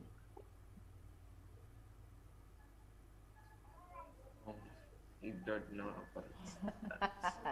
Mark Thairo there doesn't know that in the event that maybe he doesn't get through to his parents or his relatives, or even the helpline doesn't work, he is there at that point where he doesn't know how to seek help, especially if he found himself in an unfamiliar territory. This morning we're talking about child trafficking. He's confirmed that he's not aware of that issue. Next, Ayoti. Yes. Unmute your mic, kindly. Good morning. How are you, Ayoti? How are you? I'm fine. Where are you right now? I'm in Nairobi. Nairobi County. Are you aware, are you aware of child trafficking? Have you come across a missing child? Not yet, but I've been introduced to this group just a day yesterday. So I've not had any cases yet. Okay, you've not had. Tell us, how old are you, Ayoti? I'm 16 years old. You're 16 years old. So in the event, Ayoti, that you found yourself in an unfamiliar territory where it's not school, It's not home, it's not anywhere that you're familiar with. What would be your first point of action? Okay, if I find myself in that situation, I'll go to the nearest police station, ask for directions there, and then ask for. But pardon, I think you've hang on here. Yeah, Ayoti, pardon. You were telling us that you would head to a police station first, then ask for directions. Were you continuing with your response, Ayoti? Yeah. Yes, as I was saying, I'll not only ask for directions, but I'll ask for help that they may help me go back to where I was. Good. Do you know of any helpline that you can call, or ask someone to call so that you can get assistance? Yes. What's the helpline? The helpline is 116. Yes. Great. Thank you very much, Ayoti. 16-year-old Ayoti from Nairobi County. He says that he has not come across any issue of his missing children, but he knows that in the event that he found himself in a crooks, he would go to the police station and dial the helpline. Now we're crossing over to Mombasa County with Ruth. Good morning, Ruth. Oguna, right? Morning, yes. How are you? Great to see you. Thank you. So tell us, remind me, how old are you, Ruth? I'm 14. Good. 14 from County 001. Yes. Do you happen to know a child, maybe a relative, maybe a classmate of sorts, who by one way or another got lost? No, I've never had a classmate or a friend or anyone, but my mother has ever had come across such a thing. Oh, your mom has dealt with a missing person. Wow, No, what her friend. kindly tell us what was happening. Give us that narrative. What happened? I'm not really sure though, but she has. That's the closest I've ever gone to child trafficking. Pardon? I'm not sure really if it was her, but it was her friend though. Oh, it was her friend. Yes. Who went missing? No, her child's friend went missing. Wow, did your mom's friend get back her child? I don't know. Wow. Okay, we'll ask your mom, then next time you will tell us what happened with that issue. And Ruth, if at one point you found yourself in an unfamiliar territory, how would you, where would you seek help from? I will seek help from the hotline, which is 116. But before that, I will call my family first, because I think it's more reliable. Family is more reliable. Yes. And you call the helpline. And if the helpline and you could not get through your family, maybe you're lost and you do not have any means of communication, then what would you do? What would be your next point of action? That my first thing to do would be, I'll be aware of my surroundings. See first if I'm familiar with that place, and seek for someone who is likely to help you. Good. Now, Ruth, yes? A stranger. What constitutes a stranger for you? Who is a stranger to you, Ruth?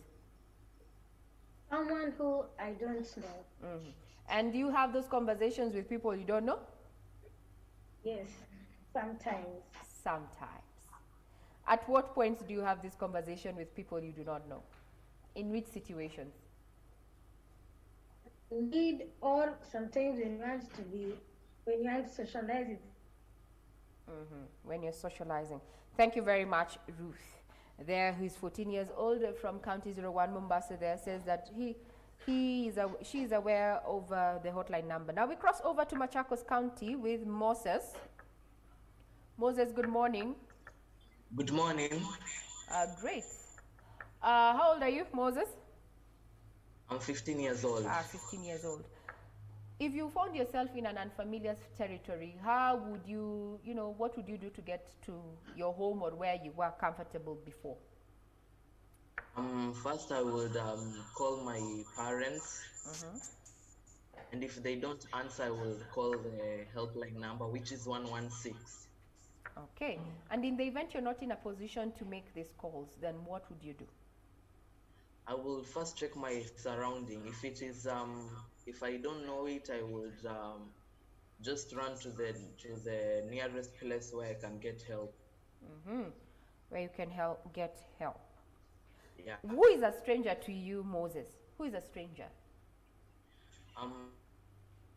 Stranger is a person whom never seen, you don't know. And have you had conversations in the past with strangers? And where did you have these conversations?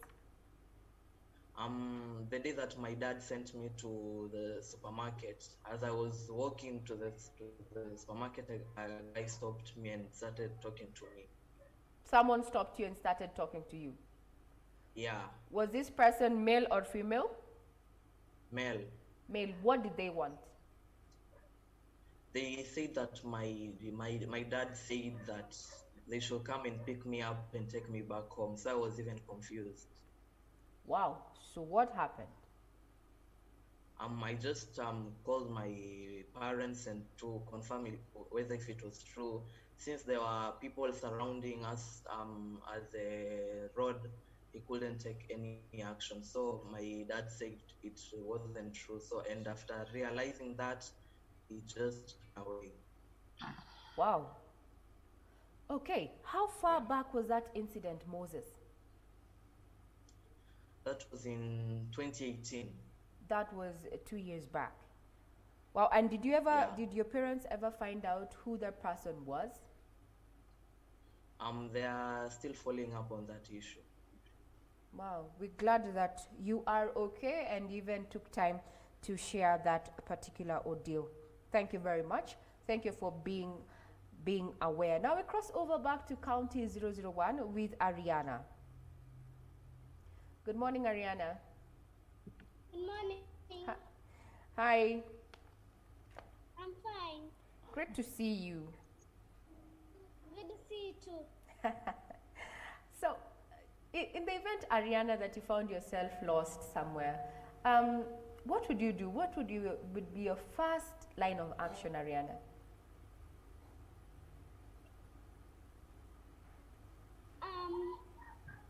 I will ask my parents to give me a code if they go out. So when a stranger comes, I will tell the person what's the code. And if they answer it correctly, I will know that they send them to come and pick me, or they have invited them. Good. Now, let me ask you. Do you know your parents' numbers, or rather lines, contact lines offhand? Yes. Good. Then the issue of code, you mentioned code. Kindly elaborate on that, Ariana. What do you mean by code? It's like my mother gives me a code that can be cross or something. Oh. Then my mother will tell a person who, like I am in school, then my mother tells a person the code. So when the person comes and says, Ariana, your mother told me to come and pick you. Then I say, what is the code? When they answer it correctly, then I will go with that person. But if they don't, I will just tell my parents or teachers who are nearby, or call 116. Oh. Call the police, children officer, and teachers if they will respond. Good. Ariana, kindly remind us how old you are.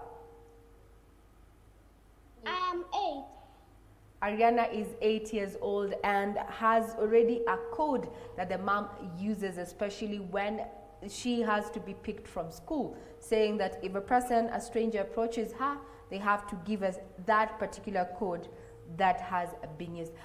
Do you know of, Ariana, before I let you go, do you know of a missing child maybe from your school or your neighborhood or someone you grew up with? I don't. You don't. Great, great, great. That is good. Keep up that communication with your mom, Ariana. That is very good. Next. Pardon? Musumba. Philip Musumba. Philip Musumba, good morning. Morning. How are you? Tell us where you are, participating in this conversation from. Morning. Where are you from, Philip? Philip? I think something has happened there to Musumba. Fine, we can see the video is back on.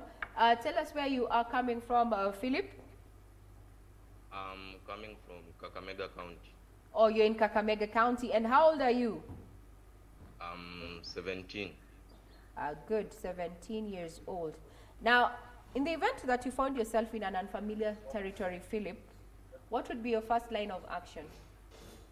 The first line, I'll go to the nearest police station. Okay. And are you aware of a helpline for missing children especially? Yes. 116, you can call or send an SMS. Or send an SMS, fine. So in the event that you can't get to the police, you can call that line. Are you aware of any cases where children have gone missing within your locality? Yeah. I'll use my younger brother's experience. Okay, fine. Share. His best friend. What happened? I'm not getting you. What happened to your brother? You said you can use your brother's experience. Maybe you can share with us, Yes. Philip, what happened to your brother? His best friend got lost, and after a whole year is when he was discovered to be in Tanzania. Did you say that the best friend to your brother went missing and he was located in Tanzania? Yes. Is he hale? Is he well? Is he back home with his family as we speak? Yes. Okay. And did your brother get to know who took his best friend to Tanzania? No. Where did they take your brother's best friend? Where? In Tanzania to do what? Huh? Tanga. To Tanga in Tanzania. Yes. Tanga in Tanzania. How far back was this? When was this? It was in 2017. 2017, that is 4 years back. Thank you very much. And for you, from this experience, and I'd want to believe that, is your brother your younger brother or your elder brother? Pardon? Is your brother older or younger than you? Younger. Younger than you. So from that experience with your brother, being the eldest brother, what have you done to ensure that your brother is more safe and more secure, given the knowledge that he has a friend who actually got lost? Like, for instance, these days, we tell him that whenever he informs us, and she should play with. Okay. Thank you very much, Philip Musambi there from Kakamega, sharing that experience through his younger brother whose friend got lost and was traced back to Tanga in Tanzania. Now we go to Vanessa. Vanessa Yego. Hi. Good morning. How are you, Vanessa? I'm good. Great to see you. Remind me, which county? Nakuru County. Nakuru is very well represented this morning. Vanessa, if you found yourself lost or in a place, it's not familiar for you, what would you do? I would like to get in touch with my parents, and if both of them are not in a position to pick up, I will call any of my sisters. And yeah. Okay, fine. I'd want to know, do you own a cell phone? Do you have a cell phone for use, Vanessa? Yes. Okay. Do you always use it? I'm sure when you're in school you do not have that particular cell phone, but is it dedicated to you, or do you share it among yourselves as siblings? No, it is mine alone. Pardon? It is mine. Oh, it is yours. Good. Remind us, how old are you, Vanessa? 11. You're 11 years old, Nakuru County. Would you happen to know someone or a child who went missing at some point? Maybe a neighbor, a fellow student or pupil, No. Okay. So you would call. Who is a stranger to you? Who do you consider a stranger, Vanessa, to you? A person I've never met or seen. Have you had a conversation with a stranger in the recent past, Vanessa? Yes. Where was it? In a supermarket. In a supermarket. This person were they male or female? Male. Male. What did they want? They said that they have been sent by my parents to come and get me. In a supermarket, they claimed that they were sent by your parents to come get you. How did you know that they were not sent by your parents? I know my parents cannot send someone since they've also taught me of such. So you knew that your parents trusted that you could go to the supermarket and come back, and that they had warned you about such tactics. How far long was this, Vanessa? When did this happen? A year ago. A year ago. Have you had any other incidences? No. Good. That is good. That is good. That is good. Thank you very much, Vanessa. Keep it up. Be aware. Be aware of your surroundings. Now we go to Baraka. Baraka Machuki, good morning. Baraka Machuki, unmute your mic, Baraka.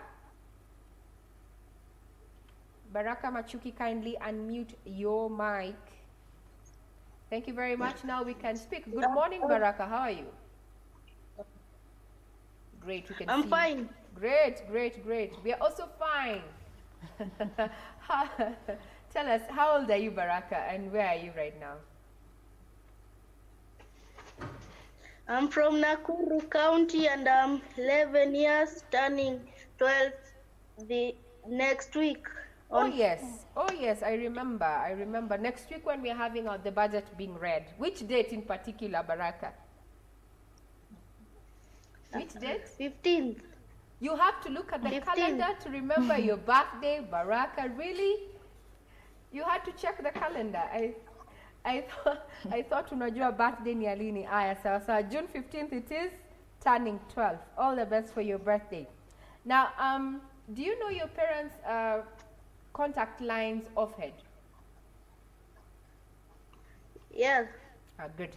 In the event that you found yourself lost somewhere, what would you do first? I'll go to the police station. You'd go to the police station. And na kama iko mbali, if it is far from where you are and you do not know exactly where you are, you can be in a place where you don't know even where the police station is. What would you do? I'll call my parents. You will call your parents. Do you have a cell phone, Baraka? Do you have a cell phone? Yes. Good. You use it all the time when you're home, right? Not all the time. Okay, sawa. Thank you very much. Do you know of a helpline that you can call in the event that maybe your parents' lines are not going through? Pardon? Do you know of another line that you can call other than your parents or relatives to just seek help if you find yourself lost? No. Okay. Sawa sawa. Do you know of any child who has gone missing of late, or have you had an experience? Yeah. Yes. Yes, too. You know of such a case? Tell us what happened. It was me. You got lost. You got lost, Baraka. What happened? Tell us. I was threatened, and I was forced to go. Wow, sorry for that. What happened? When was that? When did that happen? Last year. Last year. Where did it happen? Did it happen in school, in a supermarket? What happened? Tell us. Tell me what happened. I was sent to the shop. Then a person came to me and told me that my parents have said that I go with them. They will meet me there. These people, how many were they? How many? Was it one person, two people?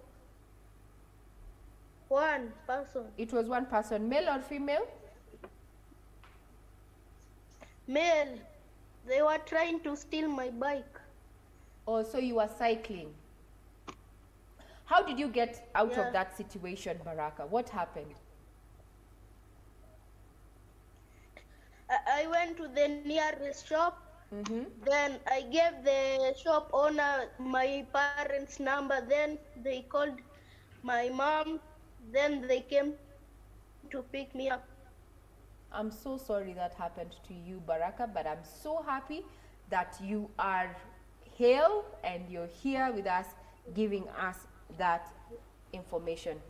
Keep it up. Continue keeping your contacts in line, and also don't deal with strangers anymore. That was good thinking for you there. We're glad that you're safe. Have a good day, Baraka. Veronica Nyongesa.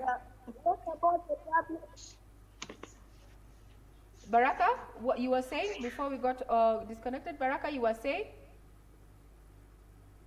You said you'll follow up on my present. Yes, we said we will follow up on your gift, and you said you'd want a tab. We are yet to talk to your parents because that is something that we need to discuss, or rather your parents have to have that conversation. I remember. So my producers here are saying they are ready, especially the one called Ben, and they are going to work onto that issue to just follow up with your parents and find out if indeed you can get that particular gift. Thank you very much for sharing your ordeal, and I'm glad that you're happy and healed, and that you're giving us feedback about that incident that you had last year. I'm just wondering, has this issue happened to you once again? Has anyone approached you with that kind of story again? Oh, okay. I learned when I was kidnapped. Pardon? I didn't kindly repeat that. I didn't hear what you said.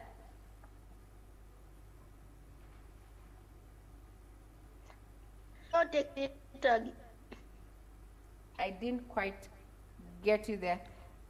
Let's cross over. Thank you very much, Baraka, who is turning 12 in June 15th and is waiting for a tab there.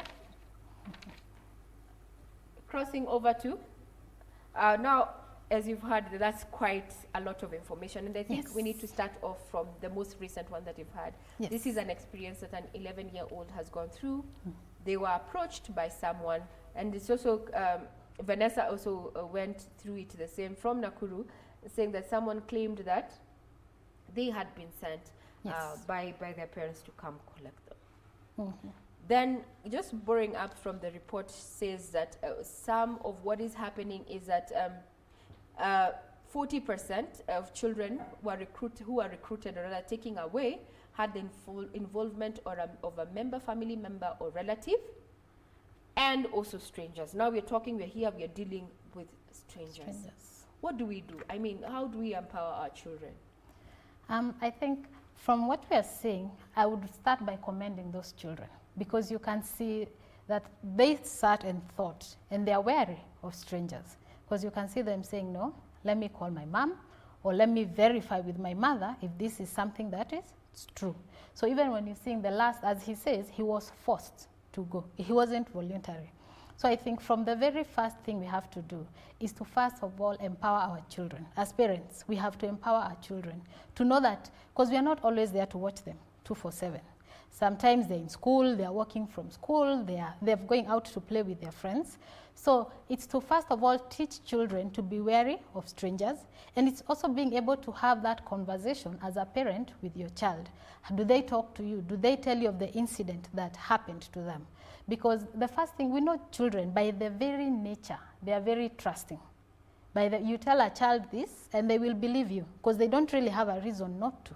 So unless as parents we sit and guardians and have this conversation with children and tell them, you know what, I don't expect, or maybe I wouldn't. And I think there's one who said she knows for sure her parents wouldn't send somebody. Yes, that was Ruth. Yes. And she was confident yes, my parents would not send someone. Yes. I think this also has to do with the issue of parenting point of view. And even from the feedback, Frasha here, we're seeing each child is saying, I know my parents would not send me.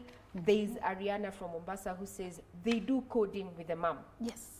That when I send someone to you, if they do not say what I told you in the morning, then just know that is not for me. Yes. So we need to communicate. Communication is key.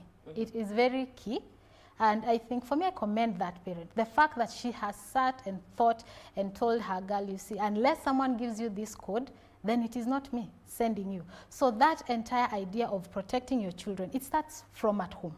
And they're also able, you know, we also say children are also, they're not just receivers of rights, they also should know their right, so that they're able to assert themselves and say, no, I will not do this. But unless they know what to expect, because some of them may not even know what trafficking is. You tell them, someone says, let's go home, they will go. So it's up to the parent to have that conversation with children. Parents cannot be strangers to their children. We have to have that one-on-one conversation. They need to know what you can and cannot do. They need to know how to reach you. Do they trust that if they pick up their phone and call you, that you'll be able to answer? So 116, I know, is the child helpline or hotline number in Kenya. And I think we have, across the African region, almost every country now has in place a hotline number. But not every child actually knows this, although we try as much as possible to advocate and raise awareness around it. But our question is, as a parent, does your child know you? Even as you're asking the very basic question, what is your name? Where are you coming from?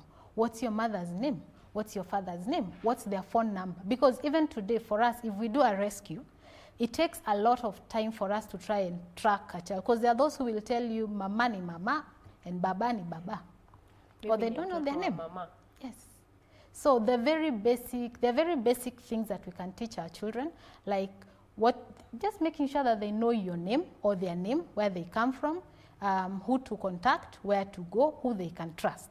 So for me, those are the very basic. And the 116, which is a child hotline number, I think it's open 24/7, and it's any child can call. Yes. Thank you very much. We're getting a lot of feedback on our social media platforms. And there's someone who is tweeting and at Selector Arafat and has quoted one of the children there is that I would call my sisters or my mom first in the case of any encounter. That is actually quoting from Vanessa, who is live on Zoom, via Zoom. From Nakuru. You've said that now the onus falls onto the parents to ensure that their children are safe. Yes.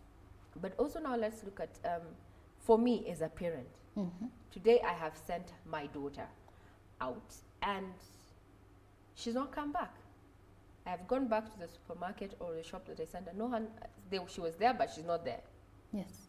What do I do? We know that a missing persons report should be filed after 48 hours. Does this same law apply for missing children?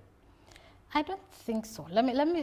Looking at it from a practical perspective, I do not think you're going to go home, sit down and say, I'm going to wait for 48 hours for me to go report. Because especially for these missing children, especially in terms of cases of trafficking, this is mobile. Sometimes these children are being moved from one region to another. So you need to raise awareness about such a child. I got this child from such and such a place, or I sent my child to such a place, and my child, or they have not come back.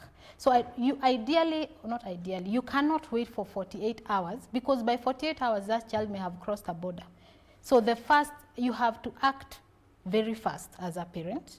You have to be able to reach out. You need to know who to reach out to. It may be the police, it may be the children's department, it may be your local authority, especially in the urban center. I know, like in the rural center, it's very easy for us to track. You can easily track because every villager tends to know everyone. But that's not the same, it's not the case within the urban centers. So you need to be able to, and I will not say wait for 48 hours. The sooner you act, especially if your child's life depends on it, the sooner you act, the safer they are. Mm-hmm. Yes. Act first. Yes. Leave the law aside. Mm-hmm. Now, that is, before we also just expound on how to act, let's hear from still another child, that is Veronica. Good morning, Veronica. How are you? Veronica Nyongesa. Good morning once again. Yes, I'm fine. Good. Focus on us, focus on us. There is someone who is distracting your feed, Veronica, there. Kindly have it on, on landscape there or portrait, but have it not move. So, Veronica, kindly stop looking at the television. Focus on your gadget so that we can see you better and properly right here in the studio. How are you once again, Veronica? I'm fine. We're talking about child trafficking, and if you're in a situation where you got lost, the issue, what would you do? What would you do if you got lost, Veronica? I will call the number 116. Don't touch it. Don't touch the camera because we can see on screen. Yes. Kindly, Veronica, there he's just said that they would call the helpline 116. Yes. And would want to know if this is a toll-free helpline, toll-free 116 to report either, a missing child, and also the children can call when they're seeking help, and there's a response unit towards. Now, Vanessa, you said you'd call 116. Veronica, if in the event that you did not have, a place or rather a gadget to use to call this helpline, what would be your next line of action, Veronica? I would call my parents. And if you do not have a phone to call, what would you do next? If you are not in a position to make that call, what would you do next?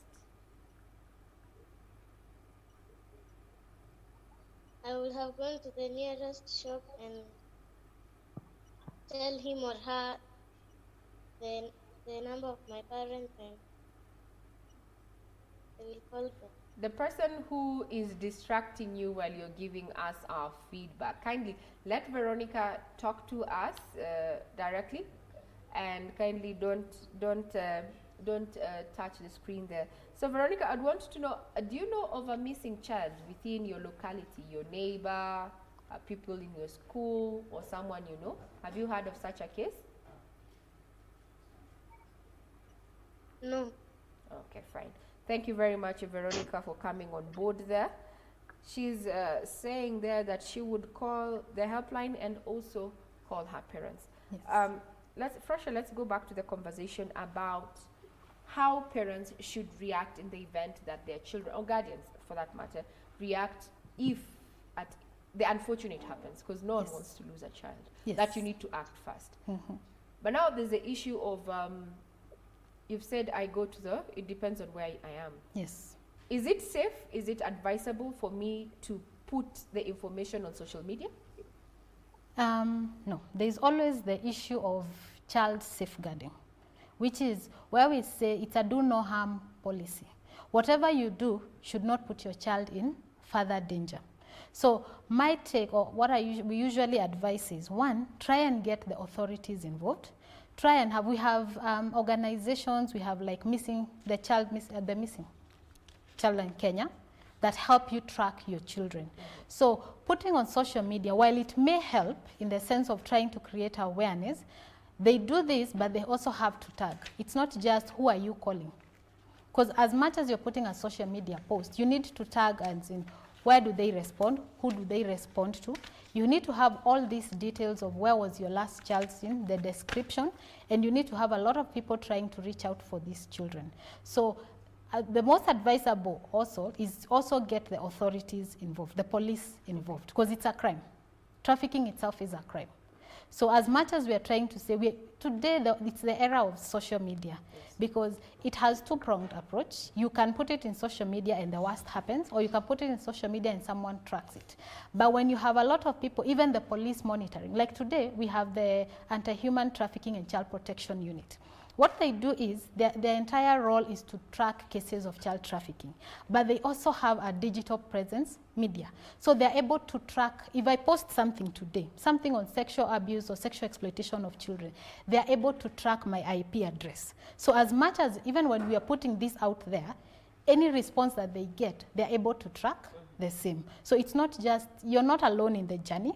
And I think you need to also involve the media, the police in this case, yes. So it's about your gut feeling as a parent or the person in that situation. It can either work for you, social media can either work or not work. But then there's the issue of justice. You're an advocate of the High Court. Yes. Justice delayed is justice denied. Yes. The report clearly indicates that perpetrators, impunity has enabled perpetrators to go scot-free, while the children who've gone missing, there's a lot of stigma, and also it has been criminalized. What's your take from your end as we come to a close? One of the challenges we have when it comes to trafficking is actually the prosecution aspect of it. One of the things is, for the longest time, cases of trafficking are either, when the police are writing their charge sheets, they will say child stealing, being found in Kenya illegally. So it's not, the awareness around trafficking hadn't been that high. So part of the problem is also within the police sector, because you're charged with court with the offense that you committed. But when they don't know such a crime exists, the crime of child trafficking exists, then you're charged with something else instead of child trafficking. But it's also, it's easier to, when they on their end, sometimes happens to be, it's easier to prove that you're in Kenya illegally. But this now re-victimizes the victim. Because can you imagine if you've been abducted from wherever, Kenya, or maybe from Uganda, and you've been brought in Kenya. So you're being found in Kenya, but you don't have the documentation to prove how you entered into Kenya. Or someone has just stolen a child, and then they'll be given very few years. The penalty when it comes to child trafficking will be around 30 years or 30 million. I think for the first time last year, we had the first case where it was successfully prosecuted. And I think this is where now even the anti-human trafficking comes in, because they're in a position, because it takes more actually to prove the elements of proving the crime of trafficking, because I have to prove that either I abducted you, I transported you, I moved you from either one place to another, or either the element itself of child labor, which doesn't have much of movement, and I have to prove the element of exploitation. So it takes longer to prove the case of trafficking than it is to prove that you're in a country illegally. But now when we do not prosecute it under trafficking, we end up re-victimizing the victim, because I'm here, it wasn't my will to come to the country, I was brought here against my will, I am or someone is using me for sexual exploitation or child labor. I am not either. Most of the time we find them, they don't even get the proceeds from the crimes that they're being committed or the exploitation itself. And then the police come and charge me with being in a country illegally. So on top of already being a victim, you have gone ahead and re-victimized me again. So I guess that part of the challenge in terms of prosecution, but I think we have worked a lot around this as civil societies, because even as you're going for prosecution, it comes a lot with it. This is someone who has the mental, the anguish itself of having gone through this process. They need psychosocial support. They need also sometimes, they are victims, there's already the guilt of feeling I should have known better, or it was my fault, which is something we find victims of sexual exploitation or even trafficking, they live with. So the entire conversation, it's something that we really need to assist these victims, even reintegration into societies. You don't just wake up today and send them back to their parents. You also need to teach these parents or where they came from, how do I cope with these children? How do I care for this child? How do I help this child transition? And also we need to look at the root causes, because what happened or what was the reason behind trafficking? Because you find a lot of these victims are from very poor backgrounds, because, and as you rightly noted, that for most of them, they know their perpetrator. Because I go to the village, they'll go to the village and tell them, I have a job for you, or I'm going to take your child to school. But in reality, the parent doesn't know that this child will end up begging in the streets, maybe of Nairobi, or they will be used for domestic labor. But because they receive maybe some small money, and then they are okay with it. So for us, there is a lot that goes into the entire aspect of child trafficking.